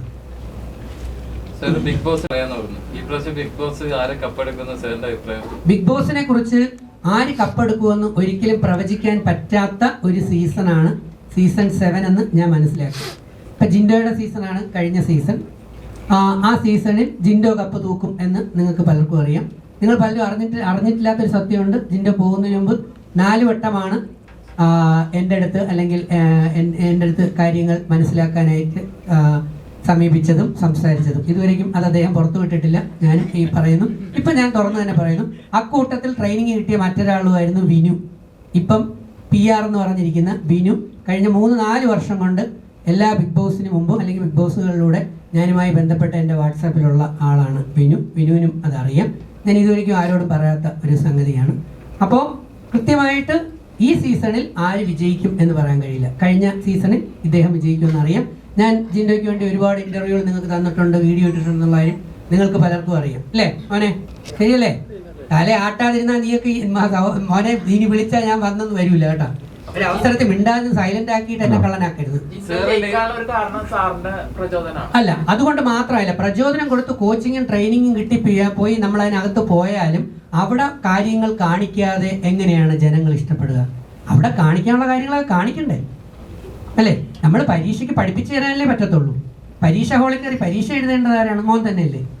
അത്രയേ ഉള്ളൂ. അപ്പൊ ഇതിന് മുമ്പുള്ള സീസൺ 5 നോക്കിക്കഴിഞ്ഞാൽ അഖിൽമാരാർക്ക് വേണ്ടി ഞാൻ വീഡിയോ ഇട്ടിട്ടുള്ളത് നിങ്ങൾക്കൊക്കെ ഇന്റർവ്യൂ തന്നിട്ടുള്ള ചാനലുകളാണ് ഇവിടെ ഇരിക്കുന്നത്. എൻ്റെ കുടുംബം പോലെയുള്ള ചാനലുകളാണ്. ഇവിടെ എത്രയോ മണിക്കൂറോളം ഞാൻ നിങ്ങൾക്ക് ചാനൽ ഇന്റർവ്യൂ തന്നിട്ടുണ്ട്. ഞാൻ അത് പറയാൻ പറ്റത്തില്ല എന്ന് പറയുന്ന അതുകൊണ്ടാണ്. കഴിഞ്ഞ സീസണുകളിലൊക്കെ നമുക്ക് ആൾക്കാരെ പ്രവചിക്കാൻ പറ്റുമായിരുന്നു. ഒരു 50 ദിവസമൊക്കെ കഴിയുമ്പോൾ ഏകദേശം നമുക്കൊരു ധാരണ ഉണ്ടായിരുന്നു. പക്ഷെ ഈ സീസൺ എന്ന് പറയുന്നത് വളരെ ബുദ്ധിമുട്ടുള്ളൊരു സീസണാണ്. ഇപ്പൊ തന്നെ ഇന്ന് ആ പണം, ഏറ്റവും കൂടുതൽ പണം എടുക്കാനായിട്ട് പുറത്തേക്ക് ഓടിപ്പോയിട്ട് തിരിച്ച് കയറി വരുന്ന ഓട്ടം, ആ ഓട്ടത്തിന്റെ ഇടയിൽ ഇപ്പൊ നിങ്ങൾ പറയുകയാണ് ആ ഓട്ടത്തിൽ അനീഷ് കൂടെ ഉണ്ടായിരുന്നെങ്കിലോ ഉറപ്പായും അനീഷ് എന്തായി പോയനെ? ചിലപ്പം ഷട്ടറിന്റെ വെളിയിലായി പോയനെ. അനീഷിനെ നന്നായിട്ട് അറിയാം. അത്രയും സ്പീഡായിട്ട് ഓടിപ്പോയി പണം എടുത്ത് കൊണ്ടുവന്ന് അകത്ത് കയറാൻ പറ്റില്ല എന്ന് അനീഷിന് അറിയാന്നുള്ളതുകൊണ്ടാണ് അനീഷ് അതിന് ഓടാൻ പോവാതിരുന്നത്. ശരിയല്ലേ? അപ്പൊ ഒരു പക്ഷേ അനുമോൾ അകത്ത് കയറിയിട്ടില്ലെങ്കിൽ ഒരുപാട് വർക്കുകൾ അല്ലെങ്കിൽ ഒരുപാട് സപ്പോർട്ടുകളും ഒക്കെ ഉള്ള നമ്മൾ സോഷ്യൽ മീഡിയയിൽ നിറഞ്ഞു നിൽക്കുന്ന മറ്റൊരു മത്സരാർത്ഥിയാണ് അനു. അപ്പൊ അനു ഓടിപ്പോയി പൈസ എടുത്തിട്ട് തിരിച്ച് അനുവിന് കയറാൻ പറ്റാതെ ആ ഡോർ അടഞ്ഞു പോയിരുന്നെങ്കിലോ? അനുവാണ് വിജയിക്കുന്നത് നമ്മൾ പറഞ്ഞുകൊണ്ടിരുന്നിട്ട് ആ ഡോർ അടഞ്ഞു പോയി ഇങ്ങ് വെളിയിൽ പോകത്തില്ലേ? ആലോചിച്ച് നോക്ക്. ഞാൻ ഓടിയെത്തില്ല എന്ന് വിചാരിക്കുന്ന ഒരാളാണ് അക്ബർ. ഇത്രയും തടിയുണ്ട്, നമ്മൾ കാണുമ്പോൾ അറിയാം ഓടിയെത്തുമോ ഇല്ല എന്നുള്ളത്. ദെൻ ആദിലാക്ക് പറന്നു പോകാൻ പറ്റും, കാരണം സ്ലിം ആയതുകൊണ്ട് സ്പീഡിൽ ഓടിപ്പോയിട്ട് വരും എന്നുള്ളത് കൊണ്ട് അത് പറ്റും. അപ്പം നമുക്ക് ബിഗ് ബോസ് ഷോയിൽ ഓരോ ദിവസവും കൊടുക്കുന്ന ടാസ്ക് അല്ലെങ്കിൽ ഇനി ഏത് സമയത്താണ് ചിലപ്പോൾ ഒരു അടി പൊട്ടിക്കുന്നതെന്ന് പറയാൻ പറ്റത്തില്ല. ഫിസിക്കൽ അസാൾട്ട് ഒന്ന് നേരത്തെ പറഞ്ഞ കണക്ക് നെവിൻ്റെ കാര്യത്തിൽ വെറുതെ വെള്ളം സ്പ്രേ ചെയ്തപ്പോൾ അതിനെ നെഗറ്റീവ് ആക്കിയ ഒരു സംഭവം. അപ്പം അങ്ങനെ വരുമ്പോൾ ഈ ഷോയിൽ എന്നല്ല ഒരു ഷോയിലും വിന്നറിനെ നമുക്ക് ആദ്യം പറയാൻ പറ്റില്ല. പക്ഷേ ഈ ബിഗ് ബോസ് ഷോയിൽ ഉറപ്പായിട്ടും ലാസ്റ്റ് വരെയും വിന്നറിനെ പ്രവചിക്കാൻ വളരെ ബുദ്ധിമുട്ടാണ് എന്ന് തന്നെ ഞാൻ വിചാരിക്കുന്നു. കാരണം നെവിൻ്റെ ഫാൻസ് അല്ലെങ്കിൽ നെവിനെ ഇഷ്ടപ്പെടുന്ന ആൾക്കാരുടെ എണ്ണം ഓരോ സെക്കൻഡിലും ഓരോ മണിക്കൂറിലും കൂടിക്കൂടി വരുന്നു എന്ന് എൻ്റെ ഫേസ്ബുക്കിൽ ഞാനിടുന്ന വീഡിയോയുടെ അടിയിലുള്ള റീച്ചുകളും കമൻറ്റുകളും തെറിവിളികളും നോക്കുമ്പോൾ മനസ്സിലാക്കാൻ പറ്റും. കാരണം 1400 തെറികളായിരുന്നു എനിക്ക് ആദ്യ സമയങ്ങളിൽ കിട്ടിയിരുന്നുവെങ്കിൽ, ഏകദേശം 1.5 ലക്ഷം 2 ലക്ഷം പേരിൽ 1400 തെറികൾ കിട്ടിയിരുന്നുവെങ്കിൽ ഇപ്പൊ ഏകദേശം അതൊരു 150-200 തെറികളായിട്ട് കുറയുകയും സപ്പോർട്ട് കൂടുകയും ചെയ്യുന്നുണ്ട്. അപ്പൊ നമുക്ക് കാത്തിരുന്ന് കാണാം. ജിൻഡോയെ പറ്റി പറയുകയാണെങ്കിൽ ജിൻഡോയുടെ കൂടുന്ന മത്സരാർത്ഥികളൊക്കെ പറയുന്നത് PR കൊണ്ട് മാത്രം ജയിച്ചിട്ടുള്ള ഒരാളാണ് ജിൻഡോ എന്ന് പറയുന്നത്. അതിനോട് സാറിന് എന്താ പറയാനുള്ളത്? കഴിഞ്ഞ സീസണിൽ വരെ ഈ PR-നെ കുറിച്ച് എനിക്കറിയാമായിരുന്നു. പക്ഷെ ജിൻഡോയ്ക്ക് PR ഉണ്ടോ ഇല്ലേ എന്നുള്ളത് ഞാൻ സത്യസന്ധമായി തന്നെ പറയാം. കാരണം ഞാൻ ഇപ്പൊ നിങ്ങൾക്ക് എന്നെ വിശ്വസിക്കും. ഇത് ആലുവ മണപ്പുറത്തെ ശിവന്റെ അമ്പലത്തില് ശിവലിംഗത്തിൽ 21 ദിവസം ഇട്ട് പൂജിച്ച രുദ്രാക്ഷമാണ്. എൻ്റെ ഈ കിടക്കുന്ന ഹനുമാനാണ് ഇത്. അദ്ദേഹം ആരാണെന്ന് നിങ്ങൾക്ക് കുറെ പേർക്കെങ്കിലും അറിയാം. ഇതൊക്കെ ഇട്ടുകൊണ്ട് ഞാൻ കള്ളം പറയത്തില്ല. ജിൻഡോയ്ക്ക് PR ഉണ്ടായിരുന്നു എന്നുള്ള കാര്യം എനിക്ക് സത്യത്തിൽ അറിയില്ലായിരുന്നു. കാരണം അനു ആണ് ഈ PR-ന്റെ ആളെന്നുള്ള കുറെ ആൾക്കാർ PR-മാരായിട്ട് ഉണ്ടെന്ന് ഇപ്പോഴാണ് മനസ്സിലാക്കിയത്. അനു എൻ്റെ വാട്സാപ്പിലുള്ള എനിക്ക് എൻ്റെ ഒരു ഫ്രണ്ട് പോലെ തന്നെയാണ്. പക്ഷെ അദ്ദേഹത്തിന് ഇങ്ങനെ PR വർക്ക് ഉണ്ടെന്നുള്ളത് സത്യസന്ധമായിട്ട് എനിക്ക് ഈ സീസണിലാണ് അദ്ദേഹം സംസാരിക്കാൻ വന്നു തുടങ്ങിയപ്പോഴൊക്കെയാണ് ഞാൻ മനസ്സിലാക്കുന്നത്. അതുകൊണ്ട് ജിൻഡോയ്ക്ക് PR ഉണ്ടായിരുന്നോ ഇല്ലയോ എന്ന് ഞാൻ ഇന്ന് വരെ എങ്ങും പറഞ്ഞിട്ടില്ല. കാരണം എനിക്ക് അറിയാത്തൊരു കാര്യമാണ്. പക്ഷെ PR എന്ന് പറയുന്ന ഏജൻസികൾ നേരത്തെ തന്നെ 4ാമത്തെ സീസൺ തൊട്ട് PR ഉണ്ടെന്ന് എനിക്കറിയാൻ പറ്റി. അതിന്റെ കൂടെ തന്നെ അവരാ മത്സരാർത്ഥികൾ മണ്ടനായിട്ടുള്ള ജിൻഡോ ജയിച്ചു എന്നാണ് പറയുന്നത്. ഓപ്പൺ ആയിട്ട് ഞാൻ തുറന്നു കറക്റ്റാ. യഥാർത്ഥത്തിൽ ജിൻഡോ ആയിരുന്നോ മണ്ടൻ അതോ ജനങ്ങളായിരുന്നോ മണ്ടൻ എന്നുള്ളത് നിങ്ങൾ ഒന്നുകൂടെ ബുദ്ധി ഉപയോഗിച്ച് ആലോചിക്കുമ്പോൾ മനസ്സിലാവും. കാരണം അപ്പൊ ആരാണ് എനിക്ക് ശരിക്കും പറഞ്ഞാൽ മണ്ടൻ എന്നൊരു ടാഗ് തന്നപ്പോ അവിടെ ഹീറോ അല്ലെങ്കിൽ ഹീറോയിൻസ് അങ്ങനെ വില്ലൻ അങ്ങനെയുള്ള പല കാര്യങ്ങൾക്ക് വേണ്ടിട്ട് വെച്ചിട്ടുണ്ടായിരുന്നു. വെച്ചപ്പോ ഓരോരുത്തർ വോട്ട് ചെയ്യണം. അപ്പൊ എനിക്കൊരു 16 വോട്ട് എനിക്കുണ്ടായിരുന്നു. 16 വോട്ട് ചെയ്തിട്ടാണ് ഞാൻ മണ്ടൻ ടാഗ് വാങ്ങിക്കണം. ഈ മണ്ടൻ ടാഗ് അവർ തരാനുള്ള റീസൺ എന്താണെന്ന് നിങ്ങൾക്ക് പറയാം. അതുകൂടി കേട്ടോ നിങ്ങൾ. ഞാൻ ശരിക്കും പറഞ്ഞിട്ടുണ്ടെങ്കിൽ നിങ്ങൾ കണ്ടാകുന്ന ഗെയിമായിരിക്കും. ഒരു 10 ദിവസം ഞാൻ വലിയ ഇതിലൊന്നും പോയിട്ടുണ്ടായിരുന്നില്ല. അനങ്ങാതെ ഇങ്ങനെ ഇരിക്കായിരുന്നു. എനിക്കറിയായിരുന്നു എന്തായാലും ഞാൻ അവിടെ അനങ്ങാതെ ഇരുന്നാലും ഞാൻ വോട്ടും കൊണ്ട് പുറത്തേക്ക് പോകില്ലെന്ന് എനിക്കറിയാം. കാരണം എന്താ വെച്ചിട്ടുണ്ടെങ്കിൽ ഞാൻ കൈ പിടിച്ച് ഉയർത്തിയാൽ ഒരുപാട് ആൾക്കാർ എനിക്കൂടെ ഉണ്ട്. താഴെ കിടക്കുന്ന കുറെ ആൾക്കാരെ കൈ കൊടുത്തിട്ടുണ്ട്. ഒരു മുകളിലുള്ള ആൾക്കാർ കൈ എനിക്ക് ഉറപ്പാണ്. അപ്പൊ അതുകൊണ്ട് ഞാൻ ഒരു 10 ദിവസം മിണ്ടാതിരുന്നപ്പോ ഒരു എതിർക്കണില്ല, ഒന്നും ചെയ്യണില്ല, അത് ചെയ്യണില്ല, ഞാൻ മണ്ടനായിരിക്കും. പക്ഷെ ഞാൻ അവരെ പഠിക്കായിരുന്നു. ഞാൻ PR വെക്കാതെ ബിഗ് ബോസിലേക്ക് പോകാൻ ഞാൻ പറഞ്ഞത് PR വെക്കാതെ ഞാൻ ബിഗ് ബോസിലേക്ക് പോകണമെന്നുണ്ടെങ്കിൽ ഞാൻ മണ്ടനായിരിക്കണം. PR വെക്കാതെ PR എന്നൊരു സാധനം ഞാൻ ഒരു സാധനം ഈ സിനിമയുടെ PR ആണ് നിങ്ങള് അല്ലേ? ഞങ്ങൾ ഇതിന് വെച്ചേ എല്ലാ കാര്യത്തിനും PR എന്നൊരു സാധനം ഉണ്ട്. പബ്ലിസിറ്റി. അതായത് ഞാൻ കയറി ചെല്ലുന്ന സമയത്ത് ഈ ജിൻഡോ എന്ന് പറഞ്ഞ വ്യക്തിനെ അറിയുന്നത് ഈ ബോഡി ബിൽഡേഴ്സ് മാത്രമേ ഉണ്ടാവുള്ളൂ. കൂടുതലും നമ്മുടെ നാട്ടുകാർ മാത്രമേ ഉണ്ടാവുള്ളൂ. അപ്പൊ എന്റെ പഴയ കാര്യങ്ങൾക്ക് എടുത്തിട്ട് ഞാൻ എന്തൊക്കെ ചെയ്തത് ജീവിതത്തിൽ ഞാൻ ഒരുപാട് കഷ്ടപ്പെട്ട് വന്നതാണ്. അതൊക്കെ കാണിക്കണമെന്നുണ്ടെങ്കിൽ ഇവിടെ ഒരാള് വേണം. പ്രേക്ഷകരുടെ സ്നേഹം കൊണ്ടല്ല വോട്ട് കിട്ടിയെന്നാണ് പറഞ്ഞത്. പ്രേക്ഷകരുടെ സ്നേഹം കൊണ്ടാണ് വോട്ട് കിട്ടിയത്. കാര്യം പറഞ്ഞാൽ ഞാൻ 16 ലക്ഷം വോട്ടിനാണ് ജയിച്ചത്. ഈ 2-3 ലക്ഷം വോട്ടിനല്ല ഞാൻ ജയിച്ചത്. ഈ 4 പേരുടെ ഒന്നിച്ച് വോട്ട് കൂടി ചേർന്ന പോലെ എടുത്തില്ല. അത്രയും വിജയം. കഴിഞ്ഞ പ്രസ് മീറ്റില് പൈസ കൊടുത്തിട്ടാണ് വെറുതെ ഒരു വോട്ട് ചെയ്യൂലല്ലോ, അതിനാണ് പൈസ കൊടുക്കുന്നതിന് ഒരു വാക്ക് പറഞ്ഞിട്ടുണ്ടായത്. അതുകൊണ്ടാണ് ചോദിച്ചത്. വെറുതെ വോട്ട് ചെയ്യണം. അതായത് പൈസ വെറുതെ ഒരു വോട്ട് ചെയ്യൂലല്ലോ, അതിനാണ് കുറച്ച് പൈസ കൊടുക്കണെന്ന്. അതിനാണ് 1.5 ലക്ഷത്തിന്റെ അതെന്താന്ന് പറഞ്ഞാൽ മനസ്സിലാക്കാം. നിന്നെ ഇപ്പൊ എന്റെ ഒരു ഇൻസ്റ്റാഗ്രാമും PR നിർത്താൻ ഫസ്റ്റ് ദിവസം എന്താന്ന് ഞാൻ പറഞ്ഞുതരാം. എനിക്ക് മാത്രമല്ല സാറിന് PR ഇല്ലെന്ന് രജിസ്മാർ സാറ് പറഞ്ഞ് രജിസ്മാർ സാർ മണ്ടനായിട്ടാ അതിനെ കണ്ടുപോയി. ഞാൻ ഉള്ളത് പറയും. കാരണം അറിയോ, ഈ ബിഗ് ബോസ് എല്ലാവർക്കും PR ഉണ്ട്. ഞാൻ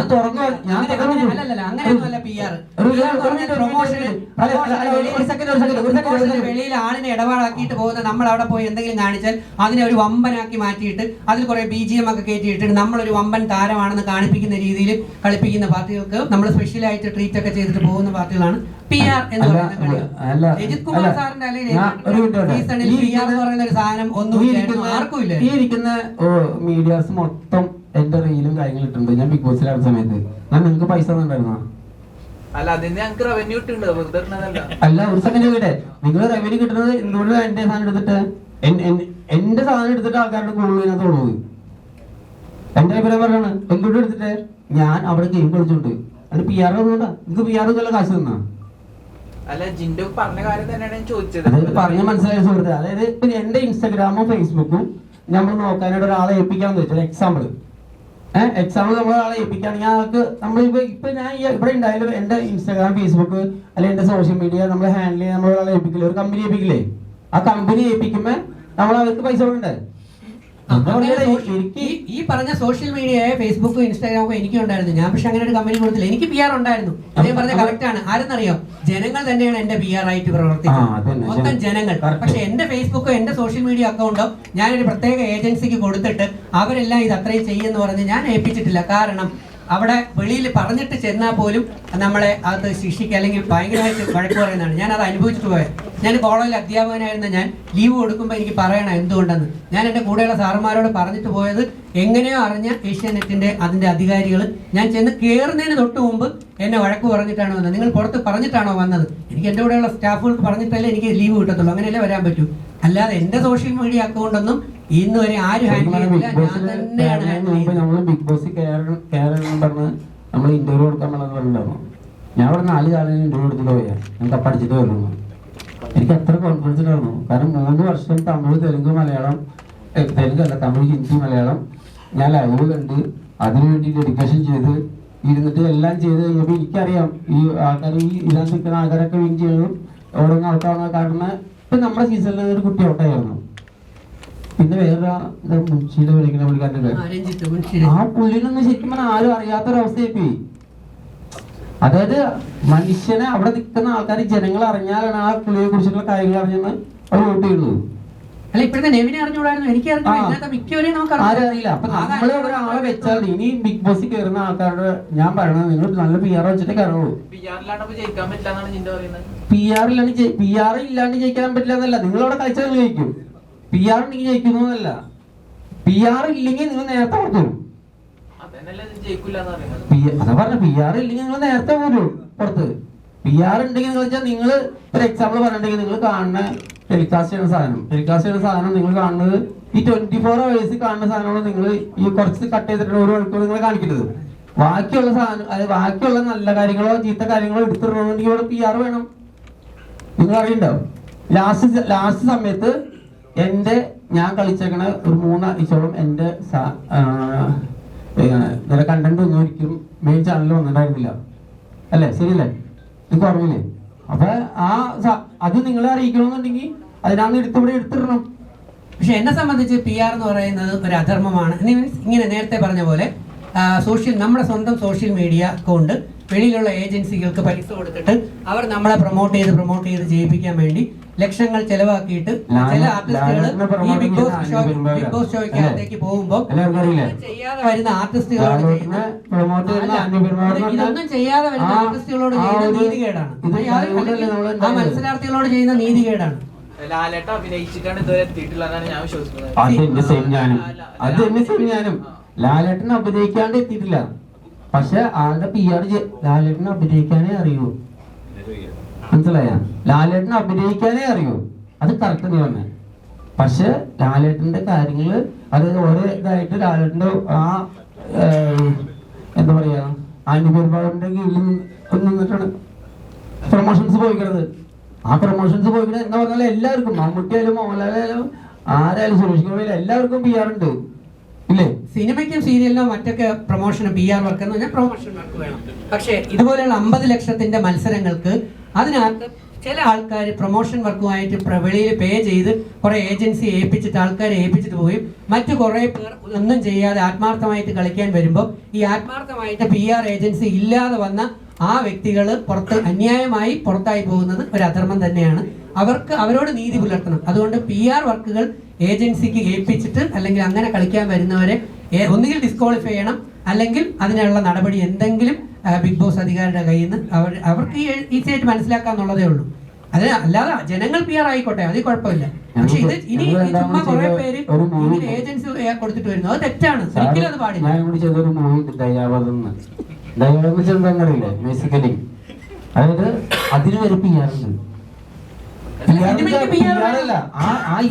പ്രൊമോഷൻ വേണം. മരിച്ചു കിടക്കുന്ന ആള് അത് ഇവന്റ് നടത്താൻ വന്ന ആൾക്കാരെ ഞങ്ങള് മനസ്സിലായ? ജിൻഡോ പറയുന്നതിനോട് എനിക്ക് യോജിക്കാൻ പറ്റത്തില്ല. ജിൻഡോയുടെ വ്യൂ പറയുന്നു. എന്നെ സംബന്ധിച്ച് 50 ലക്ഷം മത്സരമുള്ള നമ്മുടെ ഒളിമ്പിക്സ്, ഞാൻ ഒന്ന് ചോദിക്കട്ടെ, ഒളിമ്പിക്സിന് ഓടാൻ പോയപ്പോഴത്തേക്ക് ബെൻ ജോൺസൺ, നിങ്ങൾക്ക് അറിയാം 2-3 കുറെ വർഷങ്ങൾക്ക് മുമ്പ് കാൾ ലൂയിസും ബെൻ ജോൺസണും കൂടെ ഓട്ട മത്സരം 100 മീറ്റേഴ്സ് വന്നപ്പോൾ ബെൻ ജോൺസൺ ആയിരുന്നു അന്ന് ഒളിമ്പിക് ഗോൾഡ് നേടിയത്. പക്ഷെ പിന്നെ അദ്ദേഹത്തിന്റെ മൂത്രം ടെസ്റ്റ് ചെയ്തപ്പോൾ ഉത്തേജക മരുന്ന് കുത്തിവെച്ചതിന് ശേഷമാണ് അദ്ദേഹം ഓട്ട മത്സരത്തിന് പോയെന്ന് വന്നപ്പോൾ അദ്ദേഹത്തിന്റെ അവാർഡ് മാറ്റിയിട്ട് അത് കൊടുത്തത് കാൾ ലൂയിസിനായിരുന്നു. പോയി അന്വേഷിച്ച് നോക്കിയാൽ മതി. അപ്പൊ ഇന്റർനാഷണൽ അത്ലറ്റിക് ഫെഡറേഷൻ എല്ലാം ഉത്തേജക മരുന്ന് കുത്തിവെച്ചിട്ട് ഓടി ഫസ്റ്റ് വാങ്ങിക്കുന്ന പോലെയല്ലേ ഇവിടെ പാവപ്പെട്ട ആൾക്കാരായ പിള്ളേർ നേരിട്ട് കളിക്കാൻ കയറുമ്പോൾ കുറെ പാർട്ടികൾ പൈസ കൊടുത്ത് ഉത്തേജക മരുന്ന് കുത്തിവെക്കുന്ന പോലെ PR വർക്ക് ഉണ്ടാക്കിയിട്ട് ബിഗ് ബോസ് ഷോയ്ക്കകത്ത് കളിക്കാൻ പോകുന്നത് അക്ഷന്തവ്യമായ തെറ്റാണ്. അത് ഒരിക്കലും ചെയ്യാൻ പാടില്ലാത്തതാണ്. ഇവിടെ പുറത്തായ പലരും അത് അനുഭവിച്ചത്. ഇല്ല ഞാൻ അനീഷിനെയാണ് സപ്പോർട്ട് ചെയ്തത്. ഇതിനകത്ത് സ്റ്റാറ്റിക് ആയിട്ട് ഈ സീസണിൽ നിൽക്കാൻ പറ്റില്ല. ഞാൻ ആദ്യം അനീഷിനെ സപ്പോർട്ട് ചെയ്തു. അത് കഴിഞ്ഞ് കുറെ ഇവന്റെ സീസണിൽ ഞാൻ ജിൻഡോയാണ് മാത്രമാണ് സപ്പോർട്ട് ചെയ്തിരുന്നത്. അഖിൽമാരാണ് മാത്രമാണ്. കാരണം അവർ ലീഡ് ചെയ്ത് പോകുന്ന എനിക്ക് നന്നായിട്ട് അറിയാം. അവർ കണ്ടന്റുകൾ കൊടുക്കുന്നുണ്ട്. ഇവിടെ ഞാൻ ആദ്യം അനീഷിന്റെ കൂടെ നിന്നു. അത് കഴിഞ്ഞ് കുറെ കഴിഞ്ഞപ്പോൾ എനിക്ക് മനസ്സിലായി അത് കുറെ അനീതി ഉണ്ട് എന്ന് എനിക്ക് ബോധ്യപ്പെട്ടു. അത് കഴിഞ്ഞ് ഞാൻ അനുമോളുടെ ഭാഗത്തേക്ക് പോയി. അനുമോളുടെ ചില പ്രവർത്തനങ്ങളും പറഞ്ഞതുകളും തെറ്റാണെന്ന് എനിക്ക് നന്നായി ബോധ്യപ്പെട്ടു. അതിൽ ഏറ്റവും കൂടുതൽ എന്നെ സ്ട്രൈക്ക് ചെയ്യിച്ചത് പുരുഷന്മാരുടെ കാര്യത്തിൽ ഒരു കാര്യം പറഞ്ഞു. നിങ്ങൾ കണ്ടു കാണും. അനുമോൾ വന്നിട്ട് ക്യാമറ നോക്കിയാണ് പറഞ്ഞത്. ബാത്റൂമിൽ ടോയ്ലറ്റിൽ പോയപ്പോഴത്തേക്ക് പുരുഷന്മാർ വന്നിട്ട് അവിടെ മൂത്രം ഒഴിച്ച് ഇങ്ങനെ പ്രത്യേക രീതിയിൽ വെച്ചേക്കുന്നു. എന്താ പുരുഷന്റെ മൂത്രവും സ്ത്രീയുടെ മൂത്രവും വ്യത്യസ്തമായി കണ്ടുപിടിക്കാനുള്ള ഉപകരണങ്ങൾ വല്ലതും കൊണ്ടാണോ അതിനകത്ത് കയറി പോകുന്നത്? ഇനി മൂത്രം മാത്രമല്ല, വേറെ എന്തൊക്കെ പുരുഷന്റെ അവിടെ ഉണ്ടായിരുന്നു എന്ന്. അപ്പൊ എന്താണ് അതിന്റെ അർത്ഥം? അവിടെയാണ് ഞാൻ പതുക്കെ അനുമോളിൽ നിന്ന് മാറി ഞാൻ വേറെ ആർട്ടിസ്റ്റുകളിലേക്ക് പോയത്. പിന്നെ അവസാനം ഷാനവാസ് നെവിൻ കൂടെ കിടന്നപ്പോൾ എന്തോ എന്ന് പറഞ്ഞ് അവനെ ഇൻസൾട്ട് ചെയ്യുകയും ഒരുപാട് പേര് അങ്ങനെ വ്യക്തിഹത്യ ചെയ്യുകയും ചെയ്യുന്നപ്പോഴാണ് അവൻ കിച്ചനകത്ത് വെച്ച് പാത്രം കഴിയുമ്പോൾ ഇമോഷണലി അവൻ ആരുടെയും മുമ്പിൽ കരഞ്ഞ് ഓട്ട് പിടിച്ചിട്ടില്ല. നെവിൻ അവന്റെ ഇമോഷൻസ് പറഞ്ഞിട്ടില്ല. അവൻ കുട്ടിക്കാലത്ത് അനുഭവിച്ച പീഡനങ്ങളോ കഷ്ടപ്പാടുകളോ ഒന്നും പറഞ്ഞിട്ടില്ല. ഞാനും അവന് തമ്മിൽ കണ്ടിട്ട് പോലും ഇല്ല. എനിക്ക് അവനെ അറിഞ്ഞു പോലും കൂടാ. എനിക്ക് എതിർപ്പായിരുന്നു അവനോട്. കാരണം മുമ്പ് മറ്റേ അഭിഷേകിന്റെ കൂടെയുള്ള ഡാൻസ് ഒക്കെ കണ്ടപ്പോൾ എനിക്ക് ഭയങ്കരമായിട്ടുള്ള ഇറിറ്റേഷൻ ആയിരുന്നു. പക്ഷേ ഒരു റിയൽ മത്സരാർത്ഥി എന്നുള്ള നിലയിൽ ഒറ്റയ്ക്ക് കളിച്ചുകൊണ്ട് എല്ലാവരോടും കമ്പനി കൂടിക്കൊണ്ട്, അല്ലാതെ റോബോട്ട് പോലെ തെക്കും വടക്കും നടന്നുകൊണ്ട് അവിടെ നിന്ന് ചെന്നൈ ഇറങ്ങി നടന്നു കഴിഞ്ഞാൽ കന്യാകുമാരിലെത്തി ബിഗ് ബോസ് ഷോ കഴിയുമ്പോഴത്തേക്ക് അങ്ങനെ നടക്കുന്ന ഏതാ അല്ല, അതാണ് ബിഗ് ബോസ് ഷോയിൽ പോയാൽ എങ്ങനെ മാറ്റം വരണമെന്ന് ലാലേട്ടൻ പറഞ്ഞു പോകാൻ കണ്ടായിരുന്നോ? അവിടെ എന്താണ് നമ്മൾ ആത്മാവിനെ പ്യൂരിഫൈ ചെയ്യണം, വ്യക്തികൾക്ക് മാറ്റങ്ങൾ ഉണ്ടാകണം. പലപ്പോഴും നമുക്ക് ഡൈവേഴ്സോ അല്ലെങ്കിൽ മറ്റ് പ്രശ്നങ്ങളോ ഉണ്ടായി പോകുന്നത് നമ്മുടെ പാർട്ട്ണർ എന്ന് പറയുന്നത് നമ്മൾ മാറ്റം ഉണ്ടാകാത്തതുകൊണ്ടാണ്. ആ ഷോയിൽ വന്നാൽ ഞാൻ മാറൂല അതുപോലെ പോകുള്ളൂ എന്ന് പറഞ്ഞാൽ പിന്നെ അതുകൊണ്ട് എന്തുണ്ട് ഗുണം? എല്ലാവരുടെയും സഹകരിക്കാനുള്ള മനസ്സ് കഴിയണം. എല്ലാം കഴിഞ്ഞ് 4 പേര് 5 പേര് മാത്രമുള്ളപ്പോൾ അത് സഹകരിച്ചാൽ 18-20 പേരുള്ളപ്പോൾ സഹകരിച്ചിട്ടില്ല. സ്വഭാവം മാറണം, വ്യക്തി പ്യൂരിഫൈ ചെയ്യണം. ക്ലാസ് എടുത്ത് വിട്ടു പറഞ്ഞ കാര്യത്തിൽ ഒരു കാര്യം പറയാണ്ടിരിക്കുകയാണ്. എന്താണെന്നറിയോ, അതായത് ഞാൻ അവിടുന്ന് പോണ സമയത്ത് ബിഗ് ബോസിൽ കയറുന്നത് എന്നെ ഇവിടെയുള്ള ആരും ഇല്ലാണ്ട് കയറ്റിയാൽ ഞാൻ സ്വന്തം പരിശ്രമത്തിൽ കയറിയാണ്. ഞാനും പറയാം ബിഗ് ബോസിലിട്ട്. ഞാൻ അത് കൂടാണ്ട് രണ്ടാമത്തെ കാര്യം ഞാൻ സാറിനെ വിളിച്ച് ചോദിച്ചു, സാറേ എങ്ങനെയുണ്ട് ഗെയിം കാര്യങ്ങളൊക്കെ ഇങ്ങനെ ഇങ്ങനെയാണെന്നൊക്കെ പറഞ്ഞു. അപ്പോൾ നമ്മൾ സാറിനെ വിളിക്കുമ്പോൾ നമ്മളെല്ലാവരും വിളിക്കുന്നുണ്ട്. എല്ലാവരും വിളിച്ചിട്ടുണ്ട്. ഇയാളോട് വിൻ ചെയ്ത ആൾക്കാരെ എല്ലാവരും ഞാൻ വിളിച്ച് ചോദിച്ച് കാര്യങ്ങൾ ചോദിച്ചിട്ട് ഞാൻ അവരുടെ അഭിപ്രായങ്ങളൊക്കെ ചോദിച്ചിട്ടുണ്ട്. നമ്മൾ സാധാരണ നമ്മൾ എന്ത് കാര്യം ചെയ്യണമെന്ന് മുമ്പ് നമ്മൾ ഓരോ അഭിപ്രായങ്ങൾ നമ്മൾ കേൾക്കും. കേട്ടിട്ട് നമ്മൾ നിങ്ങളോട് എനിക്ക് പറയാനുള്ള കാര്യം അറിയോ, നിങ്ങളും ഒരു കാര്യം ചെയ്യണ്ടെങ്കിൽ ചിലപ്പോൾ നമ്മളെ ഏറ്റവും മൂത്ത് നിൽക്കുന്ന ഒരാളുടെ ആയിരിക്കും അഭിപ്രായം നമ്മൾ കേൾക്കണത്. ചിലപ്പോൾ അതായിരിക്കില്ല ശരി, ഏറ്റവും അടിയിലുള്ള ആളുടെ അഭിപ്രായമായിരിക്കും. അപ്പൊ അതൊന്നും ഈ അഭിപ്രായങ്ങൾ നമ്മൾ ചോദിച്ചിട്ടുണ്ടെങ്കിലും നിങ്ങൾക്ക് സ്വന്തമായിട്ടൊരു അഭിപ്രായം ഇല്ലെങ്കിൽ നിങ്ങൾ ഒരു സ്ഥലത്ത് പിൻ ചെയ്യില്ല. സാറ് തന്നെ അവിടെ നിന്ന് ഔട്ടായ കാരണം എന്തായിരുന്നു?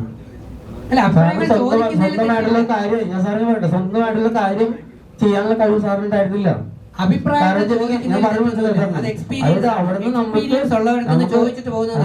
നമ്മൾക്ക് എക്സ്പീരിയൻസ് ചെയ്യാം. അതല്ല പറയാം, സാറ് അവിടെ നോക്കാൻ കാരണം എന്താ, ആ കുട്ടിയുടെ മുളക് അരച്ചെന്നുള്ള സാധനം സഹിക്കണല്ലോ ഞാൻ പറഞ്ഞത്. അപ്പൊ എന്ന് വെച്ചിട്ടുണ്ടെങ്കിൽ പിന്നെ അത് കാര്യം വെച്ചാൽ സാറ് അടുത്ത ഇന്റർവ്യൂല് പറഞ്ഞ കാര്യം പറഞ്ഞുതരാം. അതായത് ജിൻഡോ അവിടുന്ന് ഒരാളെ അടിച്ചിട്ടേ ഇറങ്ങി പറഞ്ഞു. അല്ല ജിൻഡോ, ഞാൻ മുള വരച്ചതെന്ന് പറയുന്നത് വെറുതെ ചെന്ന് വന്ന് മുള വരച്ചുകൊണ്ട് വന്നിട്ട് ഇങ്ങനെ കണ്ണിത്തേക്കാണ് ചെയ്തത്. അത് എവിടെയാണ് അരച്ചത്? എവിടെയാണ് കണ്ണിൽ മുളക് തേച്ചത്? നീ പറ. ഞാൻ എവിടെ ഏത് ടാസ്കിൽ ഏത് ഗെയിമിലാണ് ഞാൻ മുളക് തേച്ചത്? പറ, ഏത് ഗെയിമിൽ? അതറിയില്ല. ഞാൻ മുളകരച്ചു എന്ന് പറഞ്ഞാൽ അവിടെ മിക്സി വെച്ച് അരച്ച് ഞാൻ കൊണ്ടുവന്ന് തേക്കാൻ എന്താണ് അവിടെ പണിയുണ്ടോ? അവിടെ തന്ന ഗെയിമിന്റെ പേരാണ് വികൃതി കുട്ടികളുടെ സ്കൂള്. വികൃതി കുട്ടികളുടെ സ്കൂള് എന്ന് പറയുന്ന ഗെയിമിനകത്ത്, അല്ലാതെ ഇങ്ങനെ സംസാരിച്ചുകൊണ്ടിരിക്കുമ്പോൾ ചെവുക്കുറ്റി അടിച്ച് മൂക്ക് പൊട്ടിക്കുകയും പല്ലടിച്ച് തെറിപ്പിക്കുകയും ചെയ്തതല്ല. സംസാരിച്ചുകൊണ്ടിരുന്നപ്പോൾ പിടിച്ചു തള്ളുക ചെയ്തതല്ല. സംസാരിച്ചുകൊണ്ടിരുന്നപ്പോൾ വലിച്ചിടുക ചെയ്തതല്ല. അത് ഷോയിലാണ്. അതൊരു ഗെയിമിനകത്ത് ചെയ്യും. ഗെയിമിനകത്ത് പലതും ചെയ്യും. അതാണ് പറഞ്ഞ ഗെയിമെന്നും. അതുകൊണ്ടാണ് നെവിൻ എന്ന് പറയുന്ന റിസ്ക് എടുത്താണ് കളിക്കുന്നത്. നെവിൻ പതുങ്ങിയിരുന്നല്ല കളിക്കുന്നത്. അവ അന്തസ്സായിട്ട് ഒറ്റയ്ക്ക് റിസ്ക് എടുത്താ കളിക്കുന്നത്. അത് യാതൊരു സംശയമില്ല. അതാണ് ജിൻഡോയുടെ ഒക്കെ 100 ഇരട്ടി പെർഫോമൻസ് കാഴ്ചവെക്കാൻ കഴിവുള്ള മിടുക്കനായിട്ടുള്ള കഥാപാത്രമാണ് നെവിൻ എന്ന് പറയുന്നത്. അത് യാതൊരു സംശയമില്ലാത്ത കാര്യമാണ്. സാറ് സ്വപ്നസുന്ദരിയിലെ ജിൻഡോയെ ഇങ്ങനെ കരുവായിട്ടേക്കേണ്ട ആവശ്യമില്ല കേട്ടോ. ഒരാളെ വിളിച്ചെടുത്ത് ആക്ഷേപിക്കുന്നോ? ഞങ്ങളുടെ പ്രൊമോഷൻ വേണ്ടിയിട്ട് ഞങ്ങള് ജിൻഡോനെ വിളിച്ചെടുത്തതാണ്. ഞങ്ങള് ജിൻഡോനെ വിളിച്ചെടുത്തത് ബിഗ് ബോസ് പറയാനല്ല, സ്വപ്നസുന്ദരിയെ കുറിച്ച് 2 വാക്ക് പറയാൻ വേണ്ടിയാണ് ഞങ്ങൾ വിളിച്ചെടുത്തത്. അപ്പൊ ഇവിടെ വന്നിട്ട് ജിൻഡോ അങ്ങനെയല്ല എന്നൊന്നും പറഞ്ഞിട്ട് ജിൻഡോ നല്ല പെർഫോമൻസ് ആണ് കാഴ്ചവെച്ചത്. അതുകൊണ്ടാണ് ജിൻഡോയ്ക്ക് സ്വപ്നസുന്ദരി സിനിമയിൽ അടിപൊളി പെർഫോമൻസ് ആണ് കാഴ്ചവെച്ചതാണ് ഞാൻ തുടക്കം പോലെ പറഞ്ഞുകൊണ്ടിരിക്കുന്നത് അല്ലെ. ഇപ്പൊ നിങ്ങൾ സ്വപ്നസുന്ദരിയോടൊപ്പം ബിഗ് ബോസ് വെച്ചപ്പോ ഈ സ്വപ്നസുന്ദരിയുടെ പ്രസ് മീറ്റിനകത്ത് 2 ബിഗ് ബോസ് മത്സരാർത്ഥികൾ തമ്മിലുള്ള അടിയും വഴക്കും എന്നുള്ള രീതിയിൽ ഇപ്പൊ നാളെ ന്യൂസ് അത്രയുള്ള സംഭവം.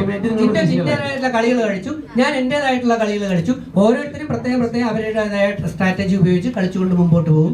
ജനങ്ങൾക്ക് ഏത് ഇഷ്ടപ്പെടുവോ അവർ വിന്നറാക്കും. ഇത്രേ ഉള്ളൂ സംഭവം. സാറ് പറഞ്ഞ പോലെ തന്നെ മറ്റേ ഓർമ്മ പറയല്ല, സാറ് ഒരുപാട് കുട്ടികൾക്ക് ചാൻസ് കൊടുക്കണം. ഒരുപാട് കുട്ടികൾക്ക്. കാരണം ഈ ഒരു പടം തന്നെ എനിക്ക് പല കാര്യങ്ങൾക്ക് വിളിച്ച് പല കാര്യങ്ങൾ ഞങ്ങൾ തമ്മിൽ വേറെ ഒരു പ്രശ്നമില്ല കേട്ടോ. പക്ഷെ ഞങ്ങൾ തമ്മിൽ ഇങ്ങനെയാണ്. ഞങ്ങളൊരു പ്രശ്നമില്ല, ഞങ്ങൾ ഇങ്ങനെയാണ്.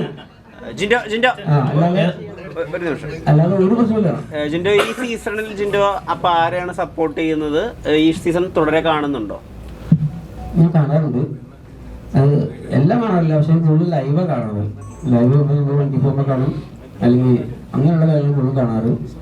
സത്യം പറഞ്ഞാൽ സാറ് പറഞ്ഞാൽ തന്നെ അതിനകത്ത് ആര് വിൻ ചെയ്യും എന്ന് നമുക്ക് പറയാൻ പറ്റാത്തൊരു സിറ്റുവേഷനാണ് ഇപ്പോൾ ഉള്ളത്. ഒരു ഫേവറേറ്റ് കണ്ടസ്റ്റന്റിനെ പറയാൻ പറഞ്ഞ അതെനിക്ക് അങ്ങനെ ഒരു ഫേവറേറ്റ് കണ്ടസ്റ്റന്റ് അവിടെ ഇല്ല, ആരുമില്ല. എന്താ കാരണം വെച്ചിട്ടുണ്ടെങ്കിൽ ശരിക്കും പറഞ്ഞിട്ടുണ്ടെങ്കിൽ എൻ്റെ ആരും അവിടെ ഇല്ല. എൻ്റെ ആരും അവിടെ ഇല്ല. ഒരു കാര്യം പറഞ്ഞാൽ മനസ്സിലാക്കും, എൻ്റെ സത്യം പറഞ്ഞാൽ എൻ്റെ ആരും അവിടെ ഇല്ല. അത് ഇതിപ്പോ ഒരാഴ്ചത്തെ ഓരോ കാര്യം മാത്രം മതി അവരിതാവാൻ. ഞാൻ എന്നോട് എൻ്റെ ഫേവറേറ്റ് കണ്ടന്റ് ഇതാണ് അതാണെന്ന് പറയുമ്പോൾ ഞാൻ ഇത്രയും വോട്ടിൽ ജയിച്ചാൽ എൻ്റെ ഫാൻസൊക്കെ അവർക്ക് വോട്ട് ചെയ്താലോ അറിയാവില്ലേ? രേണുസുധിയെ സപ്പോർട്ട് ചെയ്യാനുള്ള കാരണം പറഞ്ഞു. രേണുസുധി സപ്പോർട്ട് ചെയ്യാനല്ല ചെയ്തത്. അതായത് രേണുസുധിയുടെ കാര്യം ചോദിച്ചിട്ട് നിങ്ങൾ പറഞ്ഞപ്പോൾ ഞാൻ പറഞ്ഞെന്താ, അത് ഒരു 100 ഗ്രാം ഉള്ളൂ, ഒരു ചെറിയ കല്ലെടുത്ത് എറിയാനേ പറഞ്ഞു. ആപ്പൊടി അല്ലേ, അതല്ലേ ഞാൻ മെയിനായിട്ട് പറഞ്ഞത്. ആപ്പൊടി ചെറിയ 100 ഗ്രാമിൻ്റെ അത്രേ ഉള്ളൂ. കാരണം ഞാൻ സുധിച്ചേട്ടനായിട്ട് ഒരു മൂവി ചെയ്തതാണ്. അപ്പൊ അതിനോടുള്ള അതായത് സുധിച്ചേട്ടൻ ചെയ്തേക്കണം. നമ്മൾ ഒരു കാര്യം ചിന്തിച്ചോ, നമ്മൾ ഇപ്പൊ ചെയ്തേക്കണ കാര്യങ്ങൾ ചിലപ്പോ അതിന്റെ ഗുണം കിട്ടുന്ന മക്കൾക്കായിരിക്കും. അപ്പൊ സുധിച്ചേട്ടൻ ചെയ്തതിന്റെ ഗുണം ആ വൈഫിന് കിട്ടിയത്. അത് അവര് യൂസ് ചെയ്യണ രീതിയിൽ യൂസ് ചെയ്യട്ടെ. നമ്മൾ എന്താണ് ഇതിന് വലിയ തുണി വെച്ച ആൾക്കാർ കൊടുക്കുന്നത് വോട്ടിങ്ങിനാണോ? ആരും കല്ലാറില്ല. ആലോചിക്കും, നമ്മളെല്ലാവരും നല്ലതെന്നല്ല, എല്ലാവരും തെറ്റ് ചെയ്യും ഇല്ലേ? പിന്നെ നിങ്ങളൊരു കാര്യം മനസ്സിലാക്കട്ടാ, ഏത് വിജയത്തിന്റെ പിന്നിലും ഒരു വളഞ്ഞ ബുദ്ധിയാണ് വിചാരിച്ച. അതായത് ഏത് വിജയത്തിന് മുമ്പിലും അത്ര നിങ്ങൾ വിചാരിച്ചാൽ മതി. കാരണം നിങ്ങൾ നേർവൃത്തിയിൽ മാത്രം ചിന്തിച്ചാൽ ഒരു വിജയം നിങ്ങൾക്ക് കിട്ടില്ല.